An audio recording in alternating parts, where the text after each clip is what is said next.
All right, guys, welcome back to some more Project Zomboid. Now, last episode, we pushed up to a military base right up the road from my base, and I started to get some military grade gear, which it's been a really good outing. We've gotten, you know, tons of like really good knives and things like that, decent melee weapons, really good armor. We've gotten not as many bullets as I would have hoped for, but it's been a pretty good outing so far. We even got a case of MREs, and the zombies haven't been too bad. But we were trying to figure out, let me actually get back in here really quick so I can figure out where I wanted to go. I was trying to figure out where to go to get the good loot. You know what I mean? Because I don't know exactly where to check. This place is massive. So I was thinking about heading down towards like these buildings here and seeing if there's anything down that way. I don't know what the zombie situation is going to be like. If it gets too crazy, then obviously we're going to have to get the hell out of there, but we'll see. But again, I do appreciate everybody for coming and hanging out. Hope everybody's having a good day today. Is a tier 2, like a double story fence, so the zombies actually can't jump this.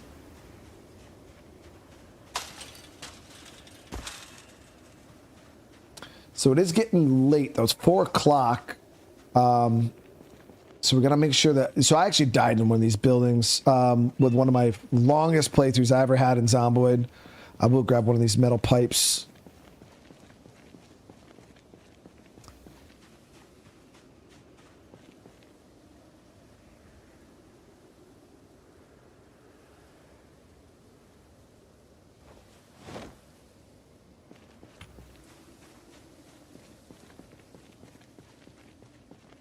So I wonder what side of the fence we should be on.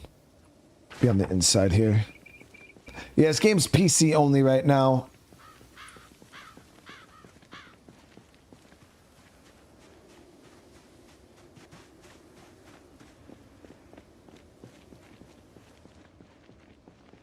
I don't think you could loot these. Nope. So, you know, this place is actually pretty damn clear, man. It's crazy.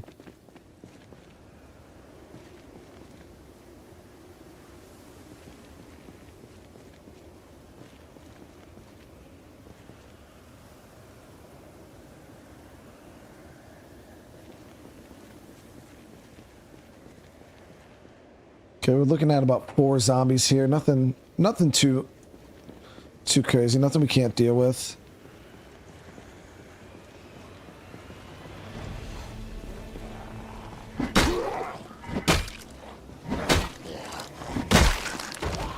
Is that a ghillie suit?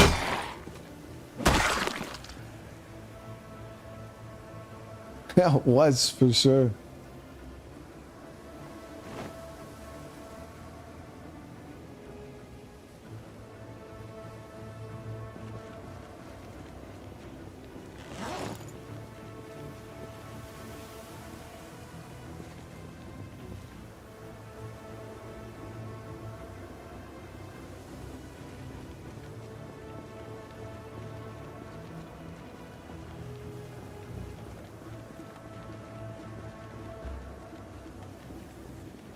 Probably think about ripping packs right now. Nah, dude.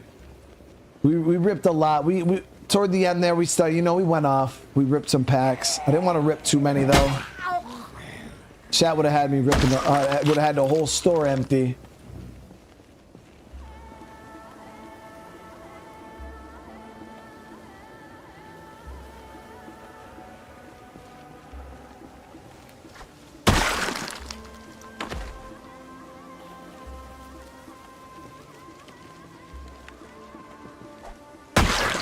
Got it.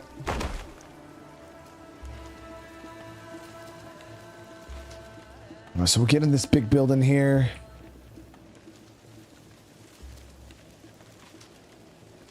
Probability, I'm doing good. I'm doing good. Appreciate you. I appreciate all of you guys for coming and hanging out. Kimi, what's going on? How you doing? I totally picture Brian, business partner, catching him No, listen, guys. I only rip through packs because that's what chat wanted. All right.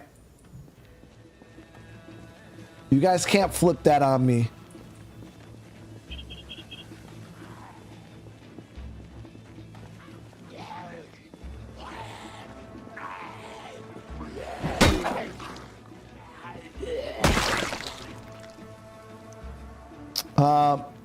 How do you not have problems remembering all the... I have problems with the controls all the time. Oh, yeah. Especially if it comes to, like, interaction keys. Games switch between F and E, and... Yeah, I mess it up all the time. Takes me a few minutes. After a few minutes, I'm usually back good, but... Grab this canteen and the eraser. Finally, we got an eraser. Rotten peach. Kitchen here.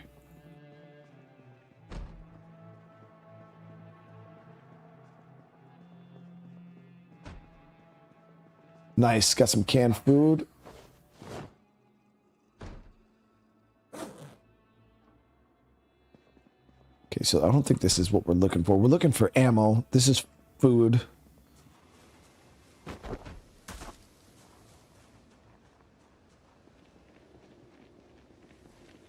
Start working this group here.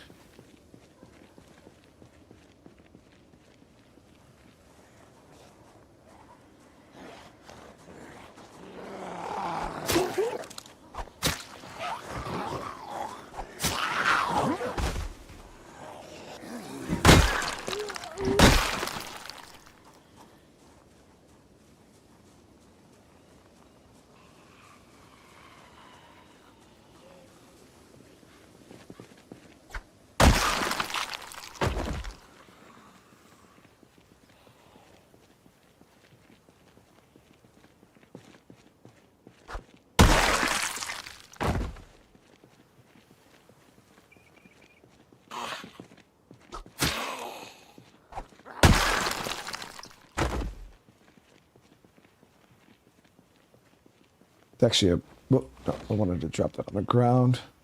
It's actually a pretty good group of zombies down that way.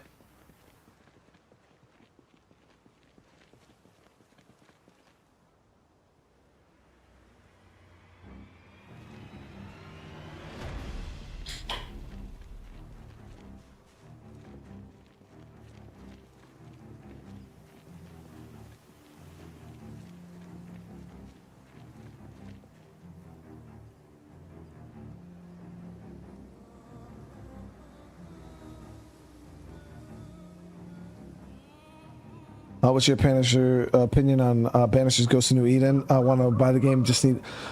So Dalton, Banishers is one of my favorite games of the year, man. I absolutely loved it. I love the story. I love the freaking gameplay. It was phenomenal, in my opinion. One of my favorite games, hands down.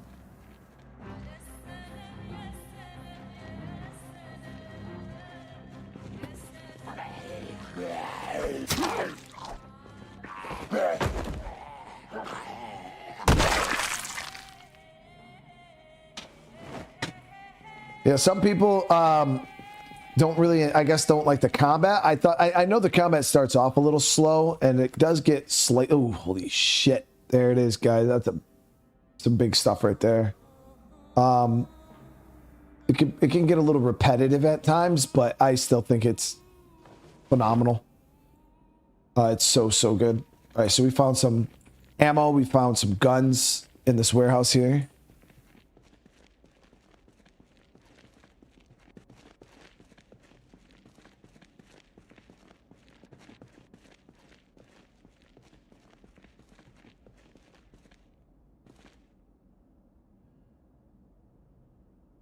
Prosthetics magazine for the... Oh, so if we have to chop off one of our limbs, we can learn how to make a prosthetic.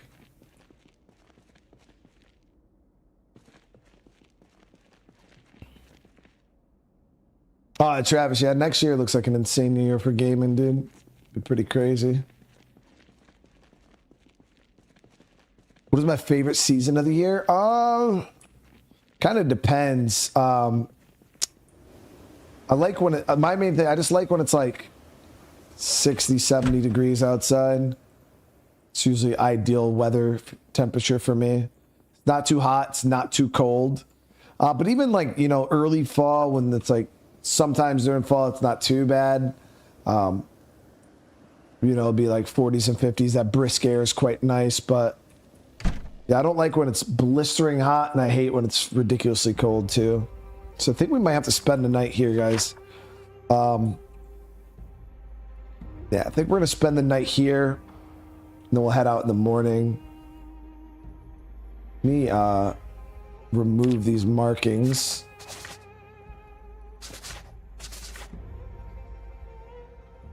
I don't know how they got all jacked up.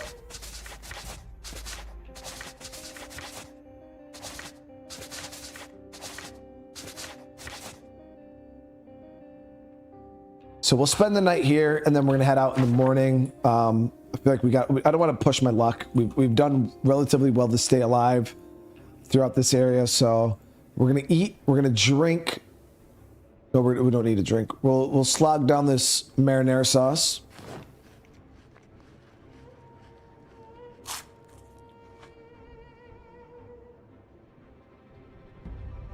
I bet you playing. Well, yeah, we tried the first-person mod for Wildlands.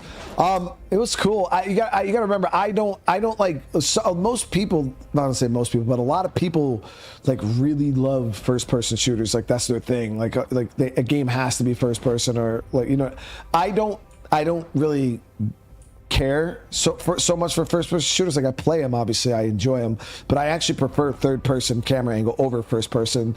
And I do like shooting in first-person, like aiming down sights. So Wildlands and Breakpoint, in my opinion, have it's the best of both worlds, because in my opinion, you get the third-person camera angle when you're walking around, but then when you go to shoot, you get the first-person. So you know, ADS. So in my opinion, I feel like the game already is you know, ideal when it comes to the aiming. But yeah, we tried the first person mod. It was okay, and I just got off it because I don't care so much for first person.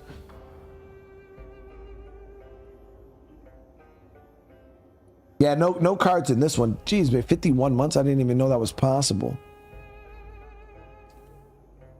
So we did end up with some bullets. You see, we got some 308, some 45. We got a little bit of food and stuff like that. But yeah, we're gonna be spending the rest of the night here. We'll head out in the morning.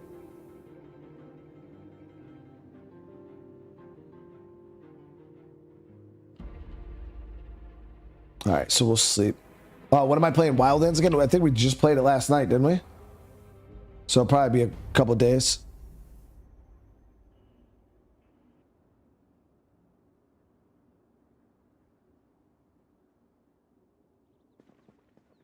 Okay, so we'll eat something really quick and then we'll head out.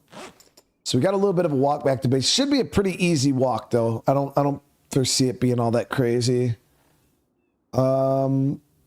You know what? We'll wait till we get back to eat. We don't need to eat now. We'll just keep the fighting to a minimum.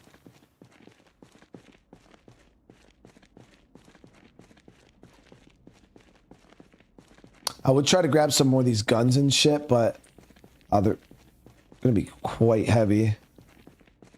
We've already played the Resident Evil 4 remake on the channel all the way through and beat it. So we got a LMG here, and what is this? Yeah, actually we'll grab this UMP. It's a 45.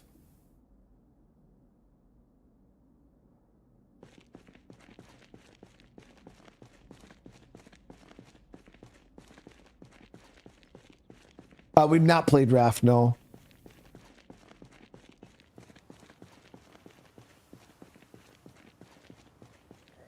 There's bypass these dudes. No reason to get in a fight. I've played RimWorld on my own time, like a long ass time ago. I tried it, and it was super, super hard. And I was like, oh, if I'm ever gonna play this game, I need to play it with chat. And I haven't played it since. But no, we haven't done a RimWorld playthrough yet.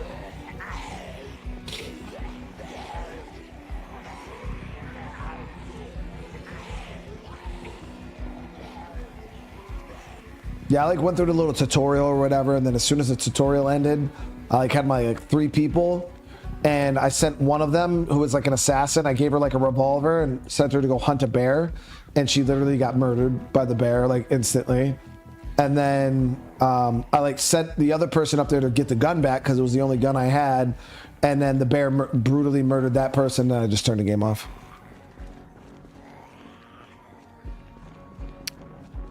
Michael Rossi, thank you, brother. 18 months, I appreciate you, brother.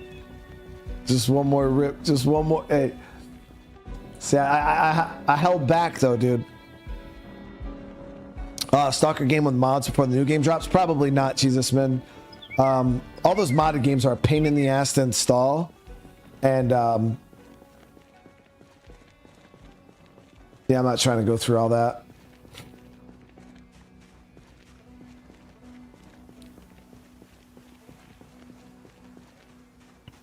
Pro Builders, I don't know. I've never played that game on console, so I have no clue. But no, we'll just be jumping into Stalker 2 most likely.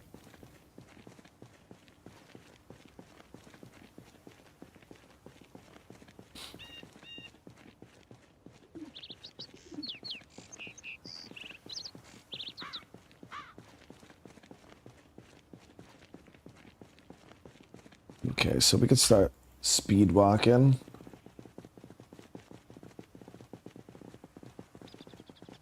Should be a relatively clear walk. I cleared out most of the zombies on my way in. Obviously, they're gonna, you know, migrate and come back and move around.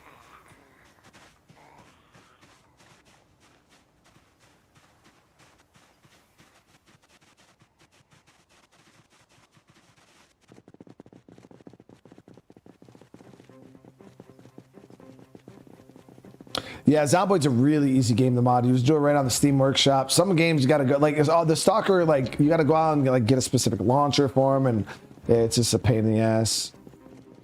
Even like Skyrim, you know what I mean? Skyrim's like a wicked complicated game to mod for them. I mean, it's simple, you know, it's kind of, but you gotta go like third-party sites, download third-party launchers, and do all this, and it's just like, I ain't worried about it. Yeah, we'll just jump in, play Stalker 2. It's not like the games are like super story connected or anything like that. I don't think that's the case, at least. So it's I don't think it's like, oh yeah, you know, you're gonna start Stalker 2 and be super confused. And I don't know, I just don't see it.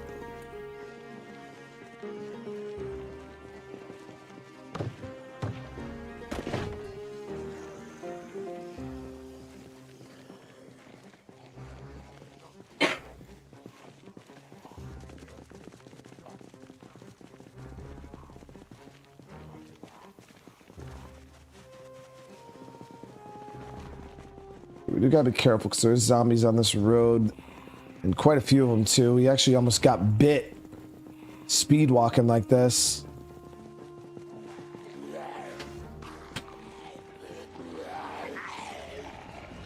Yeah, there's a mod to add bandits to this. Yep.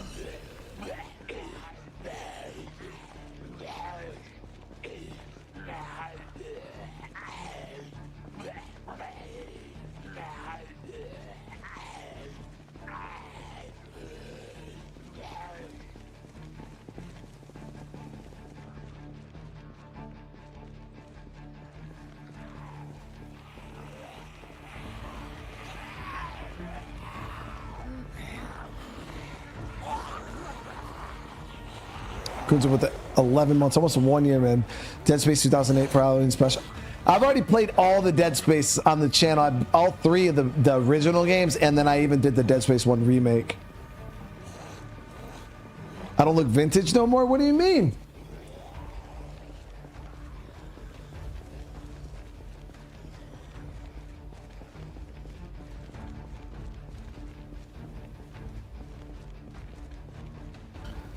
One doesn't simply not look vintage anymore.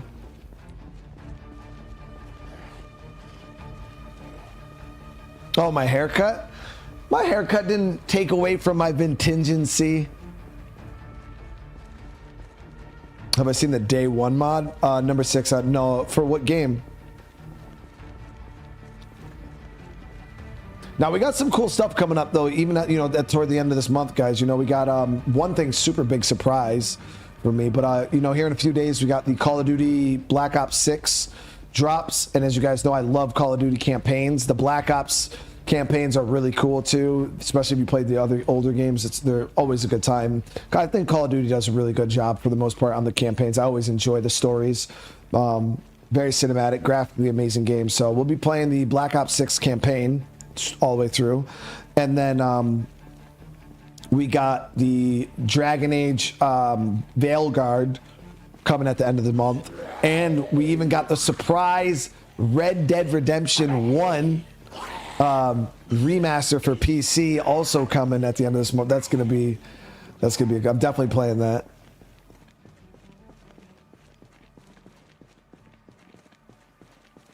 I never. Are you talking about Call of Duty Ghost? I never played that one. There's actually like a few I never played. What was the Advanced Warfare? I never played that one. There was a few of them that I never played.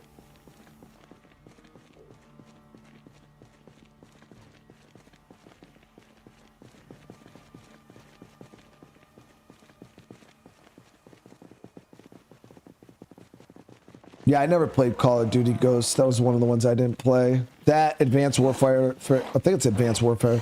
Never played that one. I want to say there was a few more. I got caught up recently. We played a lot of them because there was a ton of them I never played, and we played all of them on the channel over the past like year and a half or so. And I also played all the Battlefield games on the channel too, because I didn't play a lot of those either.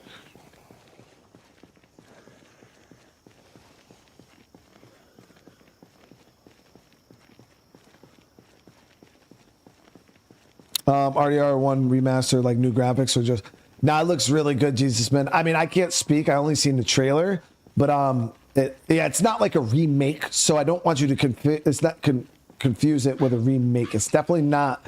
It's the same game. It's probably just been. It looks like it's running at 4K, at least. From what I seen, it looked like 4K high resolutions. But yeah, and they probably fitted it for mouse and keyboard, so it's going to be interesting to see how it plays. We are super hungry too, by the way. This is a long ass trip, man, back to base. But they definitely rezzed up the graphic. It's clean looking. If you watch the trailers, it looks clean, but we'll have to see what it actually looks like when we start playing.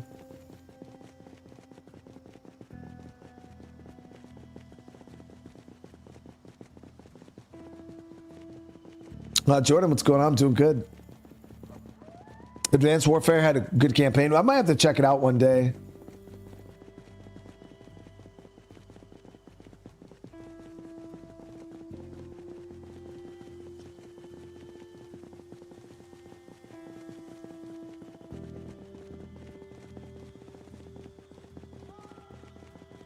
It was crazy, guys. I was so surprised how many people showed up for that damn TCG card shop simulator that we did earlier. It was it's oddly addictive. I'm being straight up. Like, that game is ridiculously addictive. I did not expect it to. I thought we would have a little fun with it. I expected maybe play it for like 3 hours and keep it moving, but yeah, it was addictive, guys. And it seemed like we had like over 800 people in that stream, which is absolutely astronomical for something like that. Definitely did not expect that. So caught me off guard. Definitely caught me off guard. And I generally don't, you guys know me, I don't usually play simulator games. I'm not usually into them.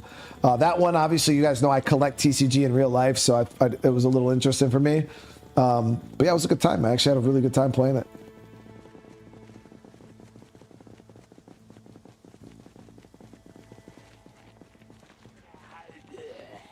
It was addicting to us as viewers. I don't see how it was addicted to you guys. I see how it was addicted to me. I mean, I'm glad you guys enjoyed it, though, seriously. Yeah, so we cleared this town out last episode, which should make my life nice and easy. We still need to get a vehicle, though.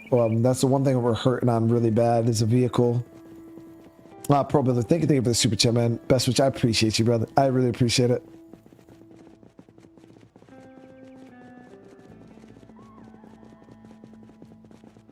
if it'll look as good as Red Dead Redemption. No, no, no. It still looks like Red Dead Redemption 1, Priscilla, but it's cleaned up.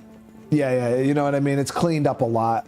Because right now, like, if we did Red Dead Redemption 1 playthrough, but you could only play it on cloud gaming on Xbox, and it was like less than 720p, original Xbox, like, it was rough. You know what I mean? It was still relatively decent, but it was rough for sure. But yeah, this looks really, really good.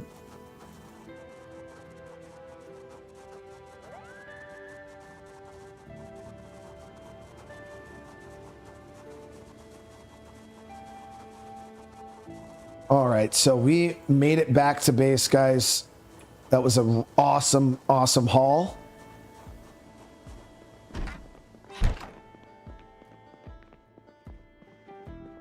Awesome, awesome haul. All right, so let's go ahead and get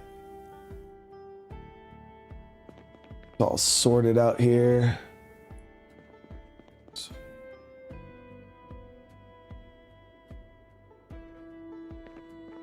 In the morning, we're going to actually head up. I'm going to try to get my hands on some more of those crates so we can get our loot squared away.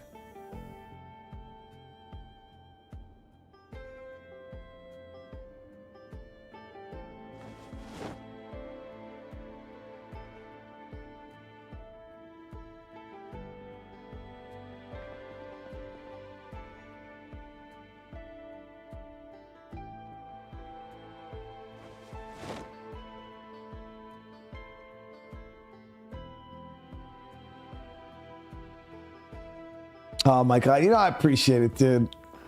And if you guys enjoyed it, that's all that matters at the end of the day. I was surprised how many people, you know, there's been tons of games that we've tried and messed around on, and I just didn't expect the audience to be that big for that game. Okay, so let's grab a bite to eat real quick. We'll do some canned corn. Do I have anything else perishable? I want to make sure we're eating through our perishables first, guys, because if not, that shit goes bad and it's annoying.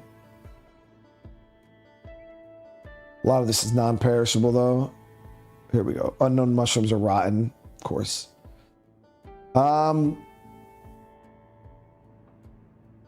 Dangerous uncooked. So I'm thinking about maybe, let's do one of these TV dinners, dude.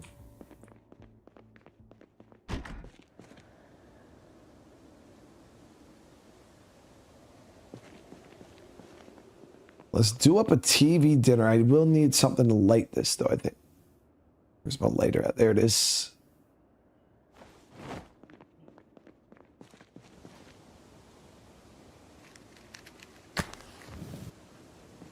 I don't know if you can cook this TV dinner on here, but we're going to try.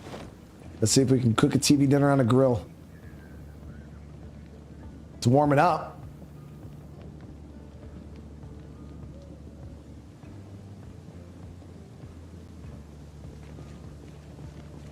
Yeah, chat, why did they call them TV dinners?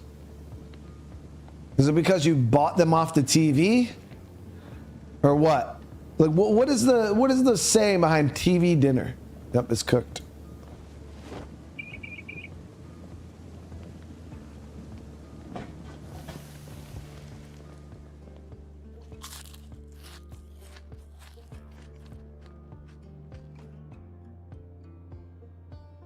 Do you eat them in front of the TV?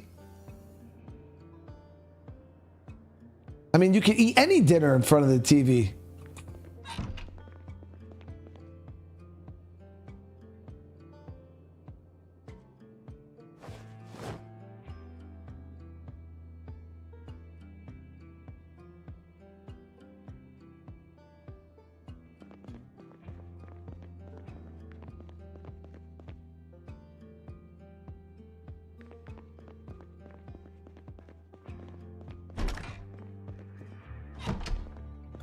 All right, let's store up this military gear. We got a lot on us. It's quite heavy. Oh, nope, not our pants. I'll put that like the body armor and stuff like that. We don't need to wear that right now, especially when we're around base. Gotta chill out.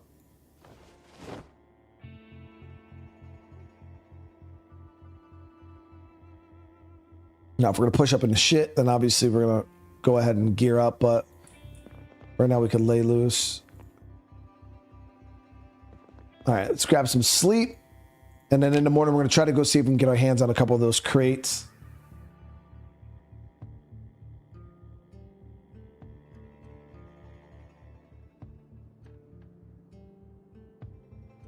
So TV dinner were thought to be convenient. Ah. I didn't know if they were like one of those like infomercial meals or something. That's like where a lot of people bought them or some shit. All right, we just need a hammer. Let's grab one of these. Throw this hard hat on.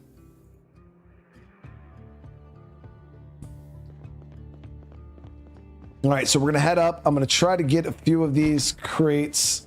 Don't know how this is gonna work out. My construction level or carpentry is decent, so it shouldn't be god awful. I'm hoping that we can get at least 2 or 3 more.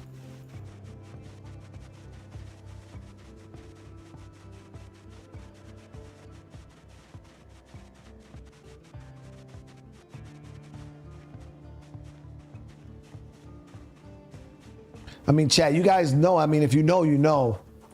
But I'm pretty sure the real ones in the chat know how delicious the Salisbury steak TV dinner with the mashed potatoes. That was like grits texture. They go hard.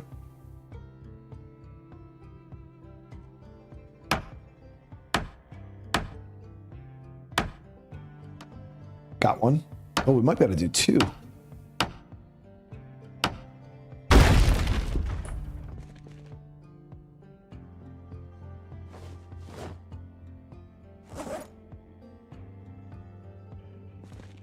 We're going to do a bunch of these with our backpack.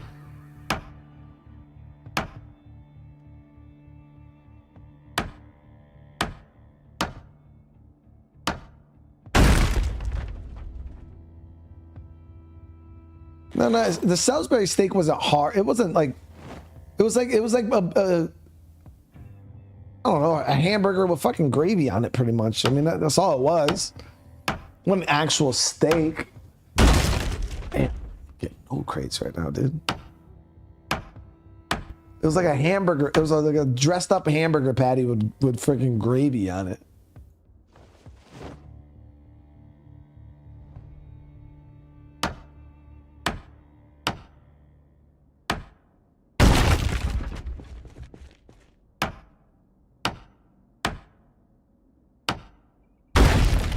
Man, these shits are all breaking, aren't they? 60% chance to break, so. All right, awesome. So we've gotten 3 so far.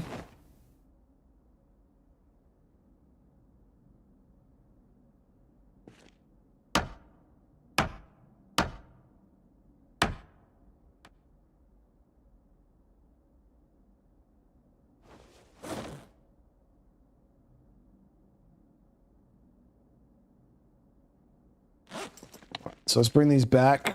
I was able to get a bunch of them.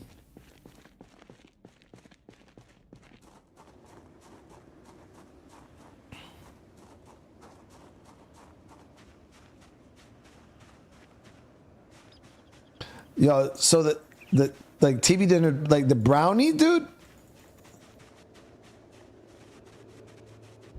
Listen, I don't even like cosmic brownies. Chat, how many of you guys actually like cosmic brownies? Like Crystal loves them shit.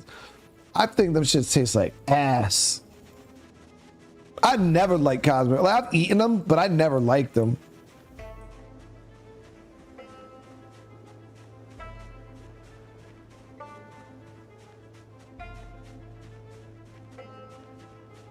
Yo, cosmic brownies are ass cheeks, dude. Like, they're terrible, dude.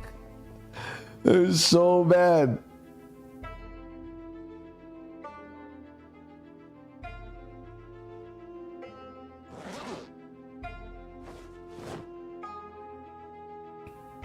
I love regular brownies. Oh yeah, like I love brownies. They're one of my favorite desserts. But cosmic brownies, oh chat, they're awful.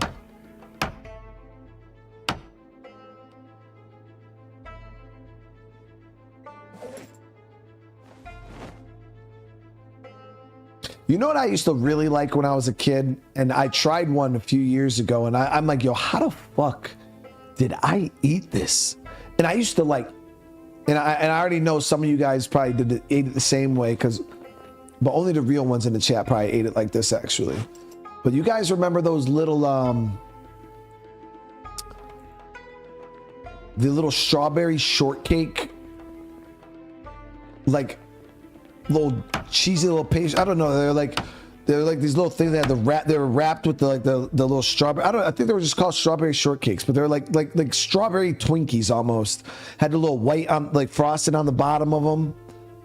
You guys remember those things? I think they were just called strawberry shortcakes. Yeah, they're like the little roll ones. Yeah. They're like, not like Twinkies. They're like, yeah, they're like ho-hos. They were like strawberry ho-hos. Almost. Not Twinkies. Yo, I used to eat the fuck out of those things when I was little. But I used to like peel them, chat. Like I used to like, I'd rip the bottom off and then I'd like slowly peel it and like eat it like that. Did anybody else eat it like that?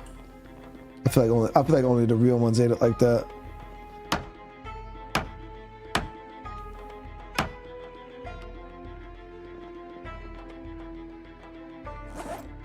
Like you gotta unpeel it, bro.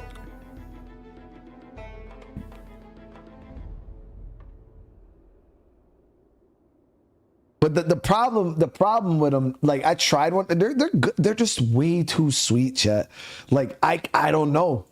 Like I tried to eat one and I was like, yo, these things are ungodly levels of sweet. It was terrible.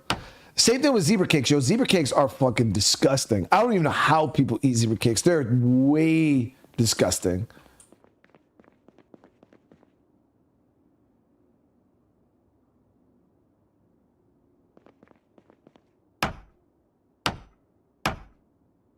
Raccoon said, I didn't know there was another way.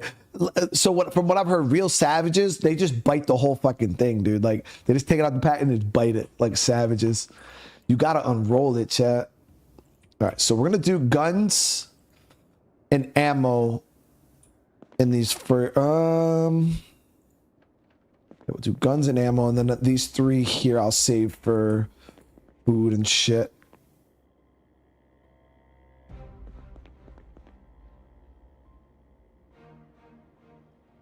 And then we'll do tools and melee weapons in here. I just want to kind of get everything separated right now, because it's a pain in the butt in Zomboid because there's a lot of loot in this game. This is one of those games that are very, very easy for you to just kind of have shit everywhere. So I like to start off, get my inventory squared away.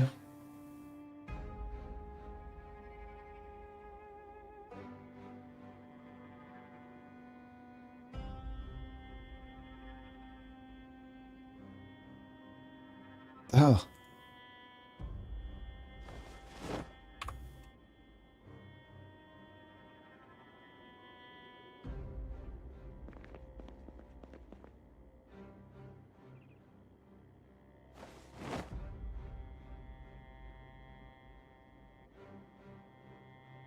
Oh, I actually have quite a few guns. Not that it really matters, because guns don't mean shit if you ain't got bullets to shoot them. And I do got some bullets. We got some 45 and stuff like that. So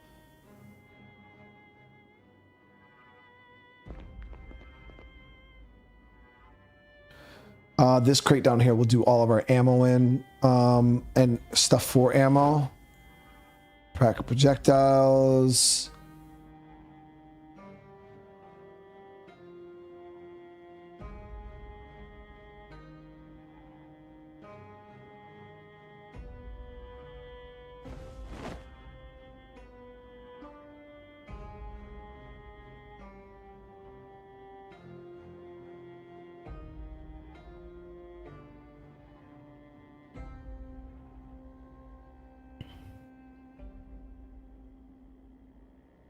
How about oatmeal cream pies? Yo, they're good too. I mean, my thing about oatmeal cream pies now, like if I get one you gotta like scrape a lot of the filling. Like I'll open it and I'll scrape a lot of the filling off and then I'll eat it. Cause they're just too, I don't know, like all that shit I used to eat as a kid, man, that shit is way too fucking sweet for me now, like as an adult. Like I can't do it. That shit is absurd levels of sweet. So yeah, like a lot of that stuff I'll have it, but I literally got to scrape most of the sugar and shit out of it because it's too much.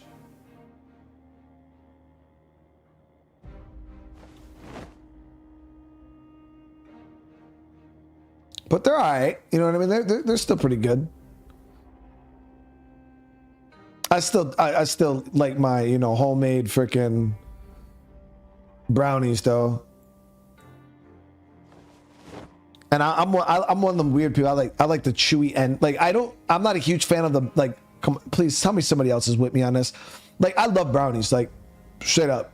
But when it comes to brownies, I like the end pieces, chat. Like the edges, because it's like nice and chewy and like thick. The middle pieces, like everybody else can have that part of the brownie. I want the perimeter of the brownie is that's where I live, chat. I live with the perimeter of the brownies. Everything else is not for me.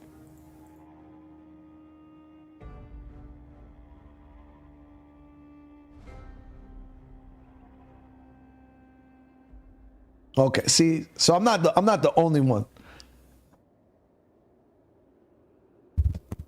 But I'm telling you guys, that's where it's at. Whoop, I did not mean to drop that.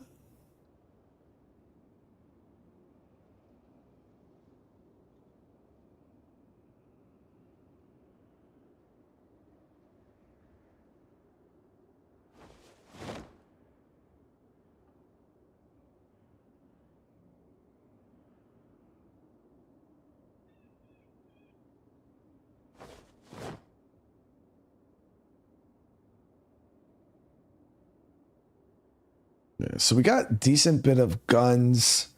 We just need a variety. I like to treat this game kind of like I do State of Decay. I'll keep and I'll use like one of every caliber for the most part. But there's no reason to have like multiple shotguns or multiple, unless they break or something like that. But for the most part, I like to focus on, we'll do clothes and armor in here. I like to focus mainly on like one of every caliber. I think that's the best way to do it.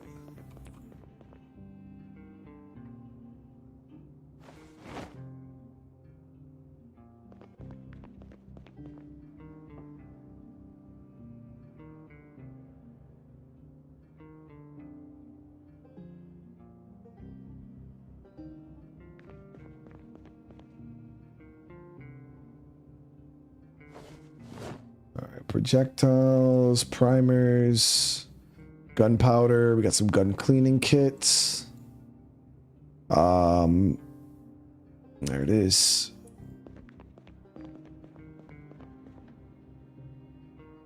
Crafting items in here.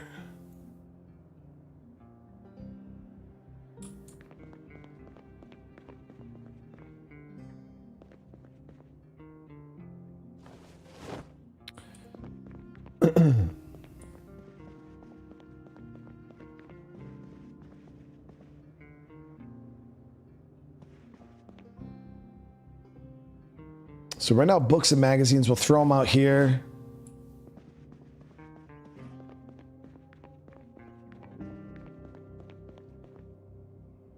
I do have a lantern. I don't know how good the lanterns are for lighting.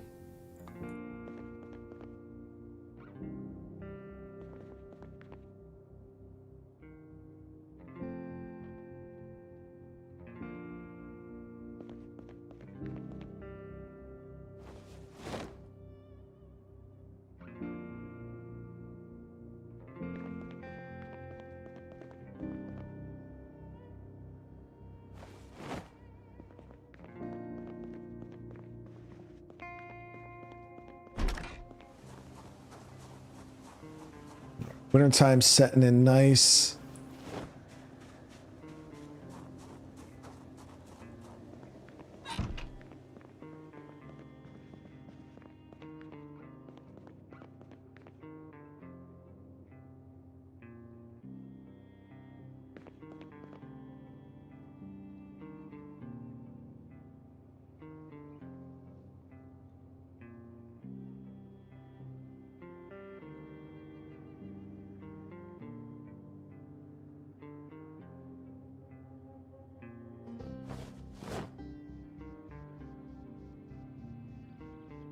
Russian, hey, see you back in a minute, bro.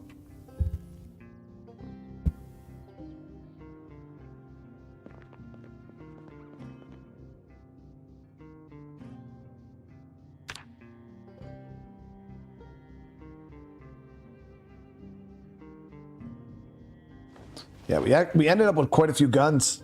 Quite a few guns. We got a decent bit of ammo, magazines, things like that too. So that worked out really nice. Got a decent bit of melee weapons. So this is a, yep, that's a mod for the weapon.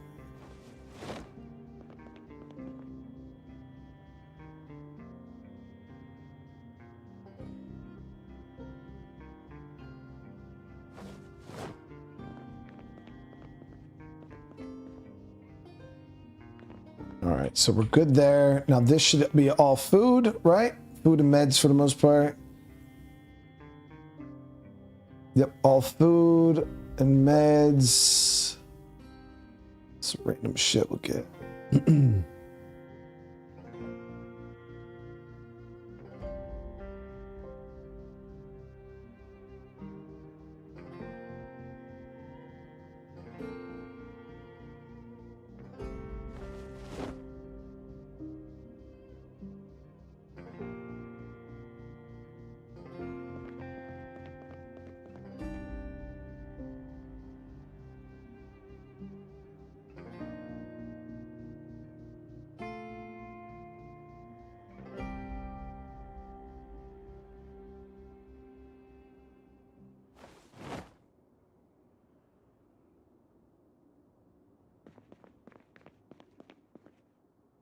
We ended up with a ghillie suit too. Got that.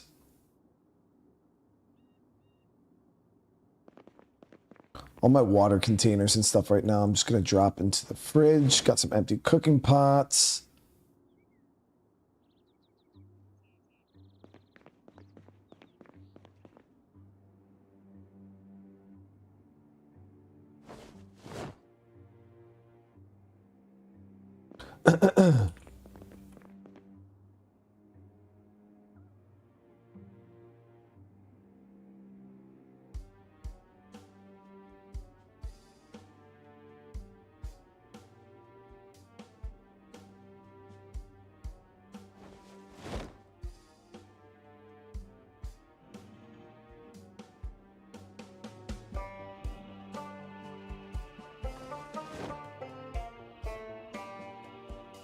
Flashlight we'll keep in our backpack.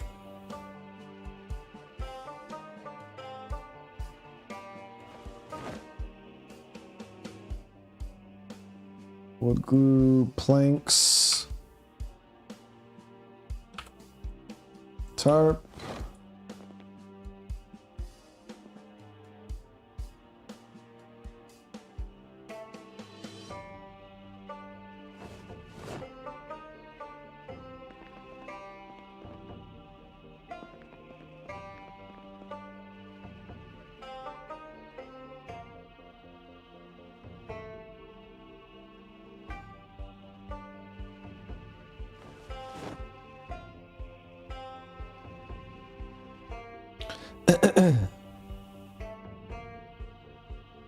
We're going to end up cleaning up. I'm going to end up emptying out that front living room area. We're going to completely rip all the furniture and stuff out of there. There's no point in keeping that for right now. It's just we're going to turn it into space for storage.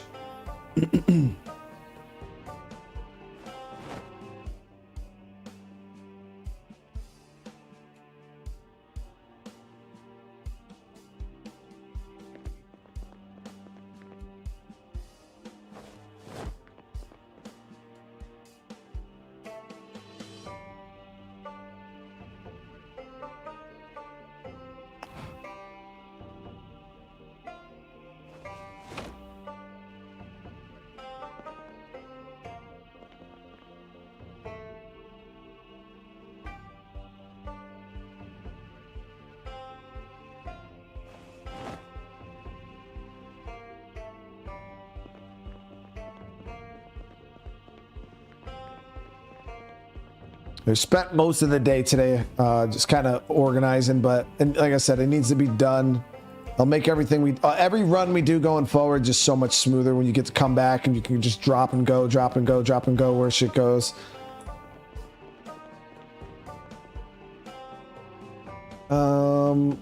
Drop these two guns in here. I do have this revolver now too, but I have a little bit of ammo for it. These polymer canisters. Fire extinguisher.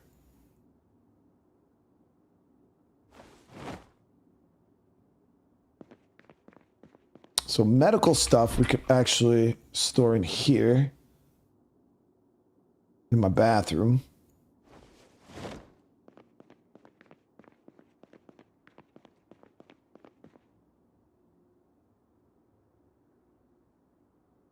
Antibiotics.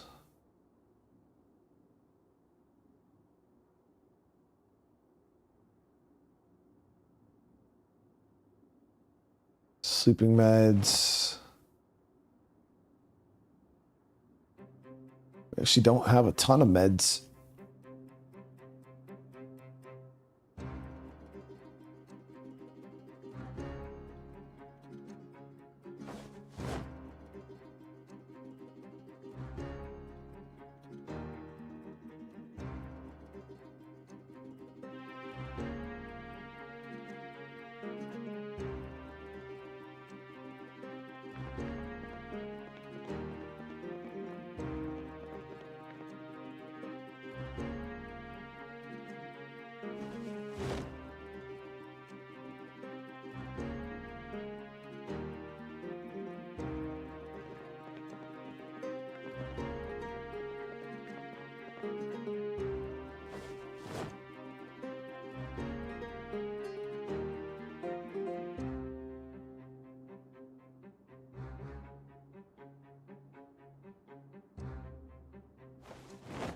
Okay, so we got dried kidney beans and Jello mix.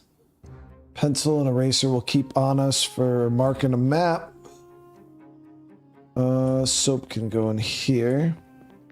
You can sort by category, yeah, but I was looking for some with mods and stuff. Some of the categories can get kind of weird, so you got to kind of scan through it. Do you have any opinion on today's game, story-wise? Visa devs compare toward player base via old legend games and devs. Just hear a lot of negative.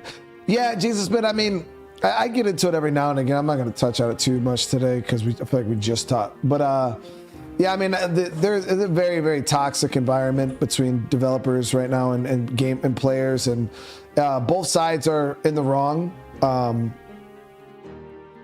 Like for sure, you know what I mean? Like both sides are wrong in their own way. Both sides are right in some ways, you know what I mean? But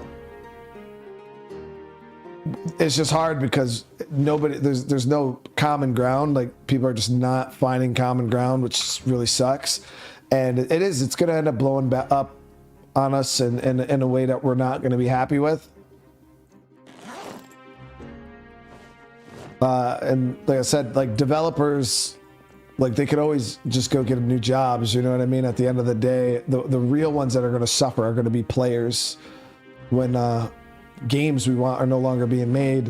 And, you know, we kind of talked about it with the other day with Assassin's Creed. It's like Ubisoft's fucked up. You know, I'll say it. You know, Ubisoft has made a lot of mistakes over the past years, and you know they should be punished a bit. You know what I mean? We should definitely hold them accountable and punish them for mistakes that they've made 100%.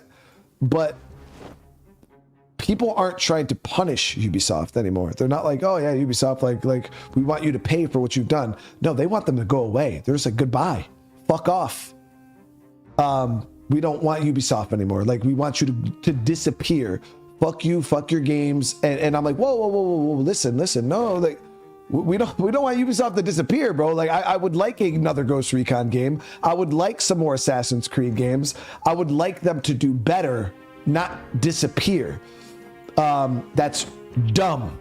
on your part. Like, why the fuck would you want them to disappear? Unless you're not a fan of those type of games, then okay, yeah, but like, get the hell out of here with that shit, bro. We want them to do better, not go away. But the way people are treating developers nowadays, they're not like, oh, do better. They're like, no, go away. Like, we don't want you anymore. Like, you messed up, goodbye. Like, canceled, nothing. Like, and it's just like, it's too extreme. It's way too extreme. Yeah, get out of here. Yeah, it's absolutely ridiculous. So I sit here and I'm like, listen, I'm all for, you know, calling developers out, making them fix their shit, but we can't hang them. You know, we can't crucify them, because if Ubisoft goes away, there's a good chance a lot of those games that we love, Far Cry, Ghost Recon, Tom Clancy, like, yeah, it's possible for another company to swallow them up or take over the license for some of those games. But that's just a risk that I'm not willing to mess around. I don't want to mess around with that. You know what I mean? Like, just have them fix their games and make things better in the future. But that's not how gamers look at it anymore. It's absolutely, absolutely ridiculous how hostile it's gotten. And it's like, we don't give people a chance to fix things anymore. It's just, and now people go, well, they've had years to fix things. Okay, well, they're still fucking up. Then just continue to not buy the games. Like, like the amount of time that they've been fucking up does not change the fact that we still don't want them to disappear completely. Like, I don't get how you're not getting that through your head. Disappear completely equals bad. Like, look at the company that made Days Gone. You know, they got crucified for no fucking reason. Days Gone is now not getting a sequel because of how that game was crucified and treated.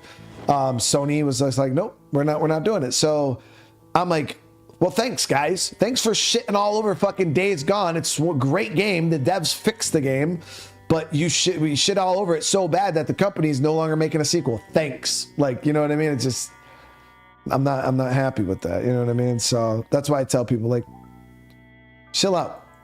Chill the fuck out. All right?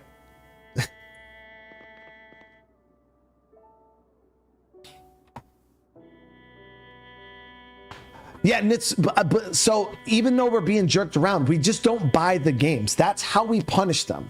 We punish the companies by not buying the games, not crucifying every little thing they do, though. Like, there's a difference between, like, because there are like some companies that put out games that have just been mid or lackluster. No reason for us to crucify the game, though, just because it's not something that we're a fan of. You know what I mean? Like the Avatar game that came out from Ubisoft, I enjoyed it. Was it the greatest game of all time? No. But did it deserve for them to be burned at the stake for? No. But it was, you know, some people would absolutely say that game is dog shit. Star Wars Outlaws, you know what I mean? Was it the greatest Star Wars RPG of all time? No. Could have used a lot of improvements for sure. You know what I mean? The game was a solid 7, and you know what I mean? I enjoyed the shit out of it. I know a lot of people did enjoy it. If you didn't enjoy it, hey, it is what it is. Don't buy it. You know what I mean? But people are burning them at the stake for it. Like, you know what I mean? There's a difference between criticizing a company, coming at them, asking them to fix shit, and then absolutely crucifying and trying to completely ruin a company's reputation. There's two completely different things, and if you can't see the difference, you just don't want to see the difference. And people didn't buy it. Yes, exactly. But then people were also sitting there trying to bury them for it.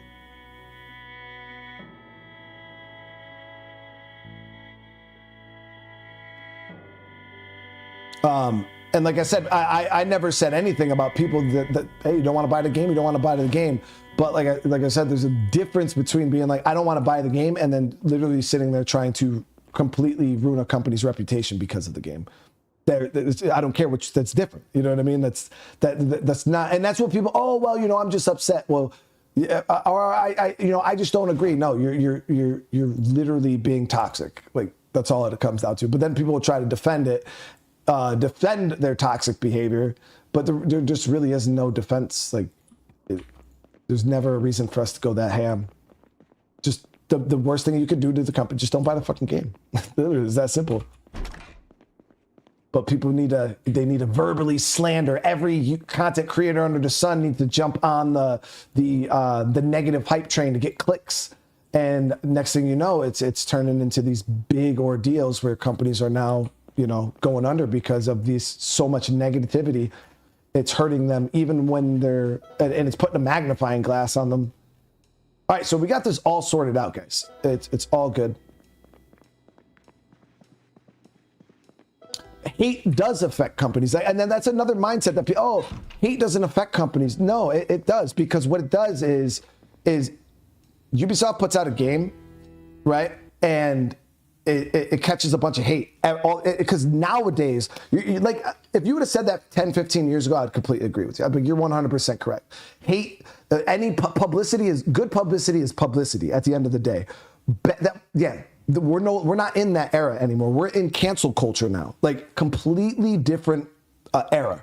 Like, so that whole mindset of, oh, any publicity is good publicity, we're no longer in that. That is 15 years ago, okay? We are in a completely different world now. Cancel culture is the real thing, and what ends up happening is Ubisoft puts out, let's just use Ubisoft for example. They put out a bad game, right? Everybody jumps on the bandwagon to burn Ubisoft. Like, fuck Ubisoft, their games are shit, this and this and that. Oh, you see it everywhere. And then what ends up happening is now they go to release another game, right? And people are already in their head, oh, Ubisoft's a bad company, they put out that shitty game, right?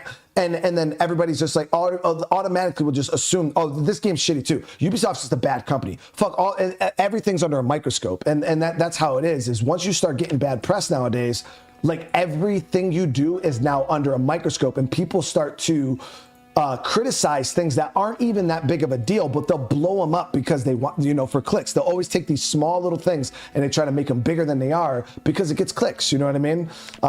You've seen it with tons of games where people will sit there and they'll talk about how this game is so buggy, it's a piece of shit. Like, look at Cyberpunk.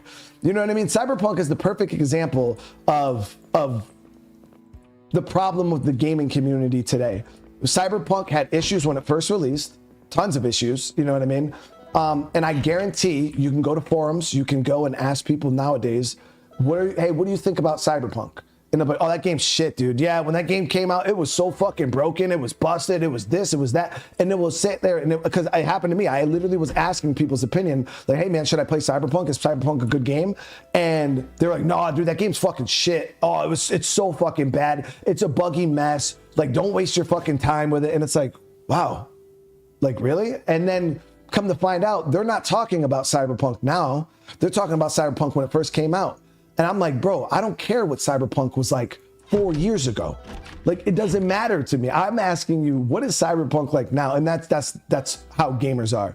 And I absolutely cannot stand that mindset.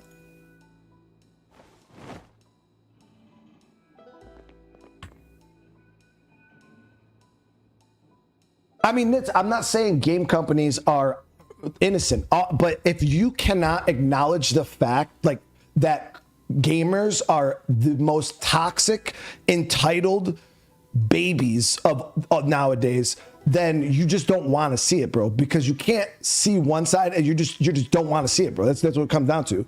Because anybody with eyes and a brain can be like, yeah, like, people are entitled as fuck nowadays. Like, everybody says it. It's known knowledge that gamers are spoiled complainers. You know what I mean? Like, that, like, it is what it is, bro. Like, you know, you can't deny it, and if you do, you just don't want to admit it.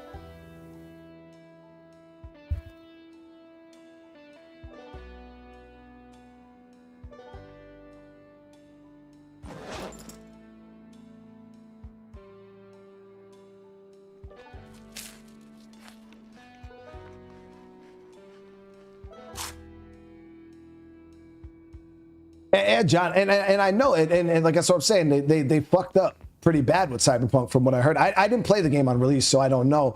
But like I said, CD Projekt Red has spent the last 3 years busting their ass to fix that game, and with a lot of gamers who actually respect the industry, like, a lot of people applaud CD Projekt Red. They give them a thumbs up and say, hey, listen, you guys you fucked up when the game first came out. It was ass. It had lots and lots of issues. But congrats, hats off to you for, you know, busting your ass to fix it. But then there's still a huge toxic ass group of people out there that will never acknowledge that. They'll never acknowledge the fact that they fixed the game. They just won't.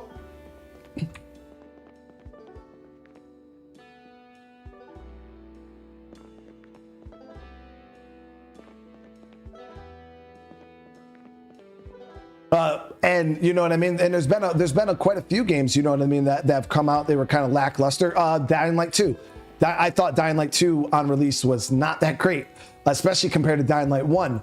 And the devs, I feel like they've done a great job over the past few years. Now, obviously, it's still, you know, not the game everybody wanted, but I think Dying Light 2 is a phenomenal game. But there's still a bunch of people that will never acknowledge the fact that they actually fixed the game. People are quick to call out companies' mistakes. That's what they do. They're quick to call them out, but they're not quick to acknowledge their successes. And I guess that's where I don't see how it's fair. It's like, yeah, you'll sit there and you'll bash a company, but you won't like pump them up or say they did something good. People only talk about things when it's negative.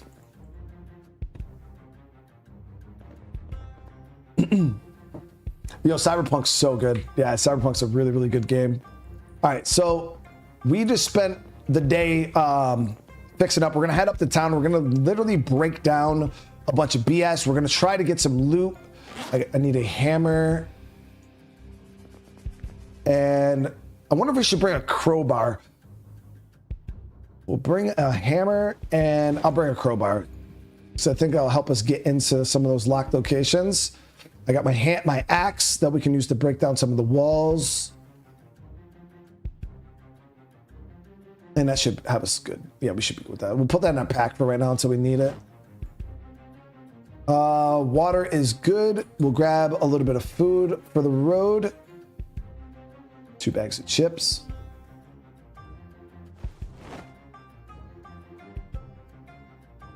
I won't admit they fixed Skyrim. Dude, did they ever fix Skyrim though? I thought modders fixed Skyrim.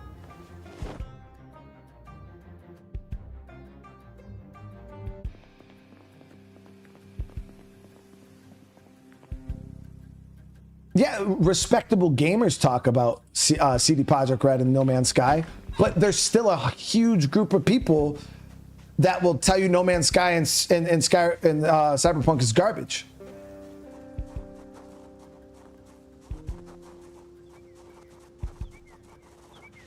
I see it every day. I literally see it every single day. We play those games. I played Cyberpunk, what, 3 times on the channel? We'll have hundreds and hundreds of viewers, and there will still be people that come in and be like, yo, this fucking game is ass. And it's not just like one person. It's like debates. I'll be sitting there debating people while we're playing, and I'm like, bro, like, have you played the game in the last 3-4 years? Like, and like, I don't need to. The game was fucking shit. It's like, bro, what?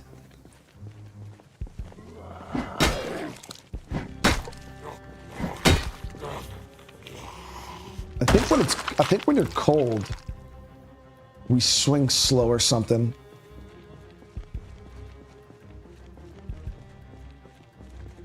I mean, everybody knows gamers are spoiled, man. The industry is it's so crazy, man. But like I said, it's hard because there's a lot of scummy developers out there too. You know what I mean? So it's both. It's not one or the other. It's both. Both sides are wrong, and one will never admit they're wrong. You know, both sides are just going to keep going head to head. And you know, Nitz said, "Oh well, if the devs can't, you know, if the game studios can't hang, then get out the kitchen." And that's what they're going to do, dude. They're just going to stop making video games, and the only true people that are going to suffer is us. Because then we're not gonna have fucking games to play. You know what I mean? Bethesda goes away because right now there's so many people that want Bethesda to burn at the stake. Okay, well, you want to burn Bethesda at the stake? Let go for it. You know what I mean? But no more Fallout. You know, no more Elder Scrolls.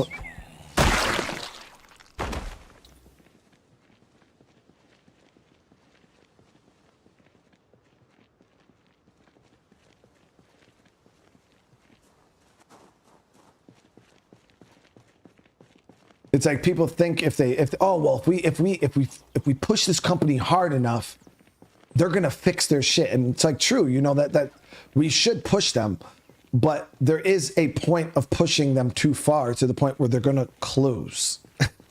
You know what I mean? The company's going to go away, and they can't fix anything if they're dead.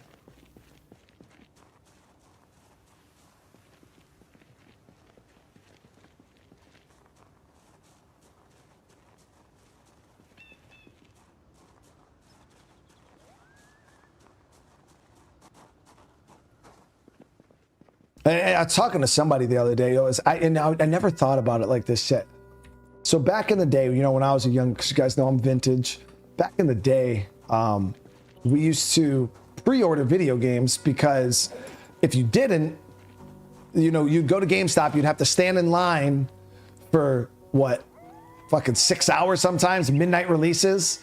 You know what I mean? We'd stand in line for a really long time. You'd get in there 1, 2 in the morning. You'd get your copy of freaking Call of Duty. You'd go home and you'd play it, right?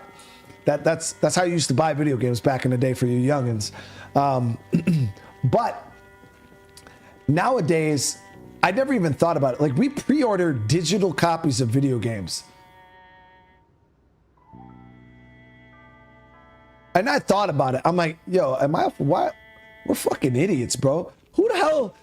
Why are we pre-ordering digital copies? It's not like they're gonna sell out. It's not like they're gonna sell out, dude. So why the hell are we pre-ordering video games? That shit makes no sense, dude.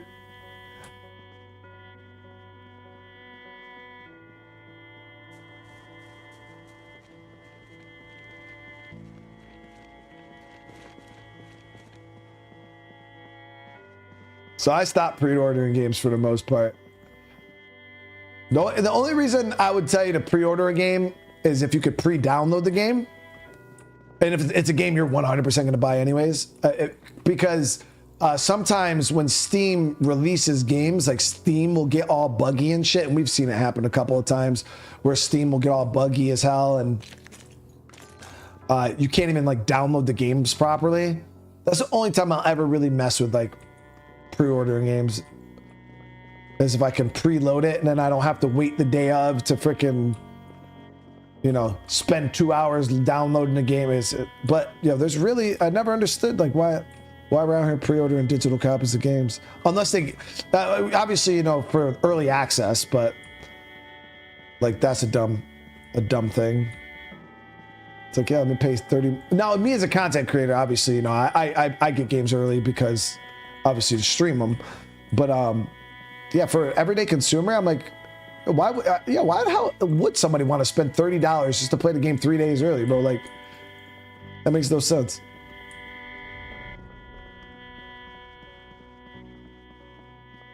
Ooh, more crates in here too.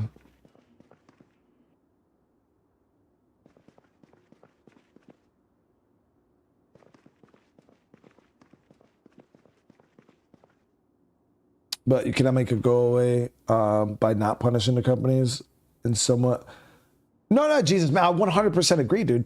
Punishment is due, bro. Like the companies need to be punished. But I am a firm believer there's a difference between punishment and crucifixion. That I guess that's all I'm trying to say, is there's a difference between punishing and crucifying.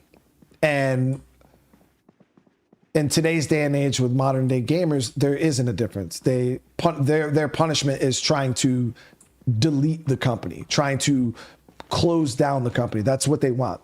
People, I'm so sick of Ubisoft, I just want the company to go the fuck away. That's what they do. That's how they feel.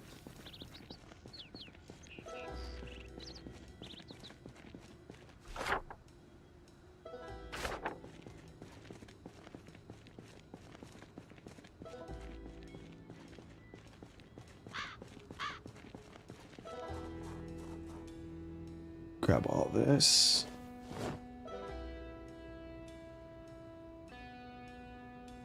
We'll scarf this down. This town, and this is why I wanted to clear the town chat. So now you still got to be careful because sometimes there will be zombies hiding around in little nooks and crannies and shit like that.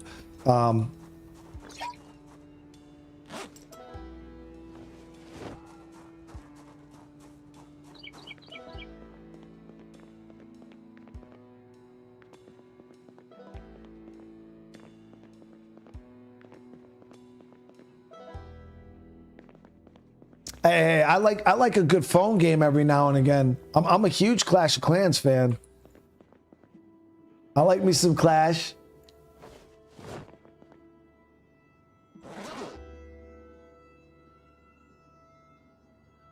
You know what's crazy is the I never understood, you know, mobile games. Like, you know, like when Ubisoft was making like that mobile Division game and stuff like that. I'm like, why waste money on this? And then I was actually talking to a couple buddies of mine, and I didn't know, but chat, like there's a huge, like, even though like a lot of us are kind of like, we look at it as like dumb and like these companies are like, you know, terrible for doing it. You know, there's a huge market for mobile games.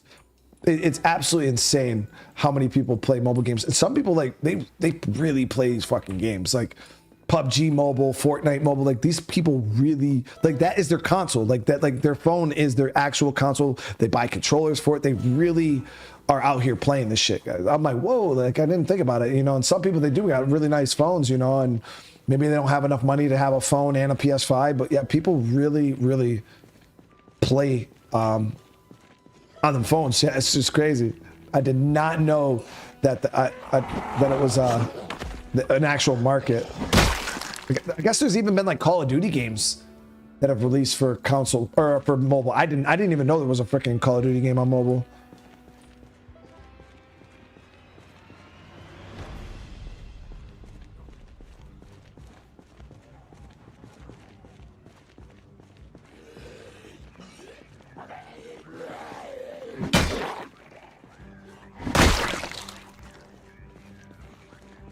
I've not seen PZ Day One. No, is that a mod? I'll have to look into that.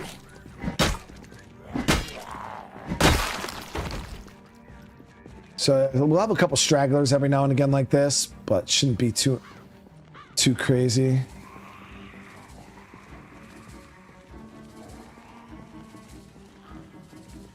Jesus, man, the way to punish a game company for making bad games is to not buy the game. It's literally that simple. They make a game you don't like, you just don't buy it. Bad sales in itself are enough to, if they put something in a game that you don't like and the game is not, stop pre-ordering games. It's literally that simple. Stop pre-ordering games, wait for a game to release, and buy the game, you know, if you do want to buy it weeks after it comes out, or, you know, a week or so after it comes out. But yeah, ultimately that's the way you punish a company is just by not buying the product.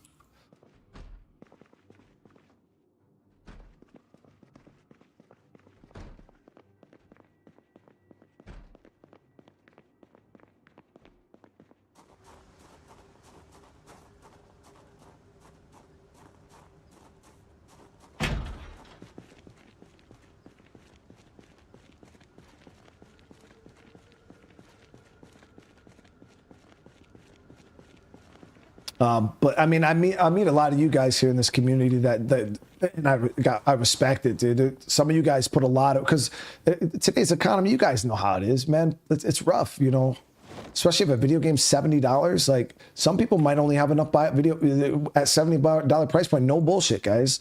Some people might have enough money to buy 3-4 games a year, maybe. Some people not even that. I just cut the shit. I was nope. Okay, we're good. Whew.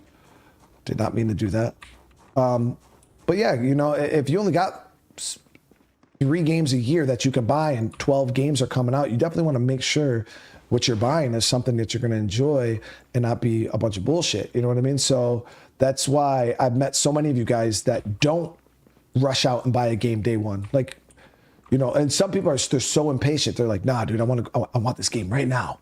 You know what I mean? And I feel like gamers have a little bit more discipline, you know, and actually do a little bit more research before jumping headfirst into a 70, especially if you're and now if you got money and purchase power is not an issue for you, then hey, you do what you want to do. But if you are limited on resources, I would definitely tell you in today's day and age to do a bit more research on the games before you buy them. Watch some videos, watch some raw gameplay, and then make that decision.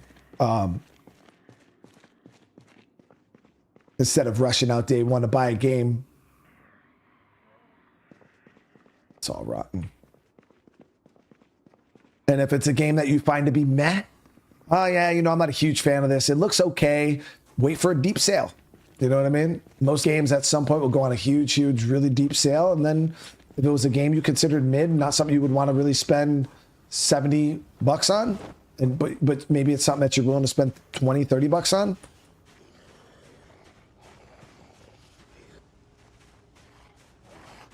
But then people will, but you know what I mean? When I tell you guys there's no win in this argument, those people will tell you, well, I shouldn't have to do that. Like, I shouldn't have to do research. I shouldn't have to wait. I should just be able to buy the game and it'd be perfect day one. Like, that's it. Like, I don't want to do that. It's like, well, that's your fucking problem, dude. I don't know what else to tell you, dude. Like, I don't know what else to tell you.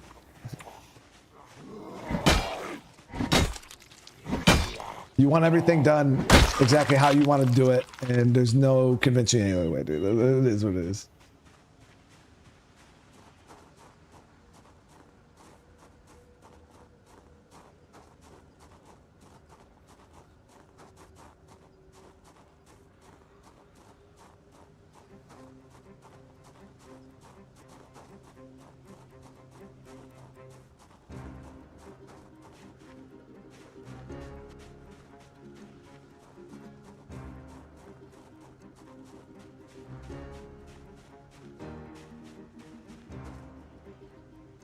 There we go.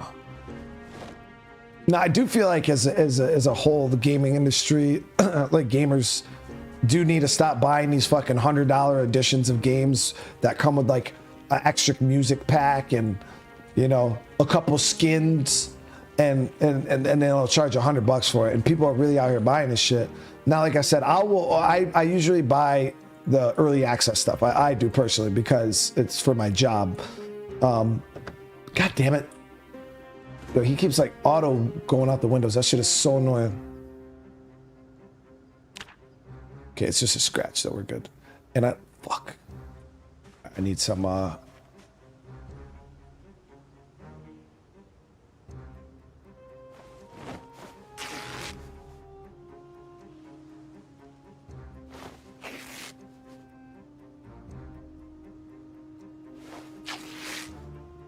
but I mean, at the end of the day, some people might like their skins. Some people like, you know what I mean? So we still can't judge people for their purchases. You know what I mean? World of Warcraft was one of the games that I seen with a lot. Like people would always complain about the mounts. Like Blizzard would release mounts that you would have to buy with real money, and people would lose their fucking minds. And I'm like, and transmogs and stuff like that, like people would lose their minds. And I'm like, bro, why are you so mad? Just don't, if you don't want it, don't buy it. But then they're mad at other people for buying it. It's like, yo, some people got the money, man. If they have the money, like, why are you mad at them because they want to buy some shit? Like, they're not fucking spending your money, bro. Like, relax.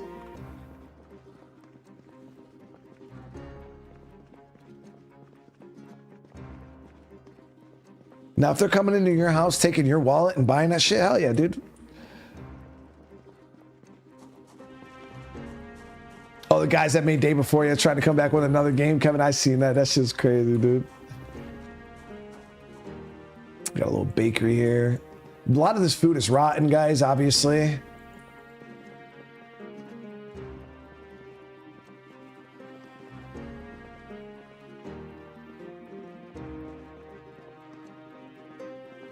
Okay, we're clear.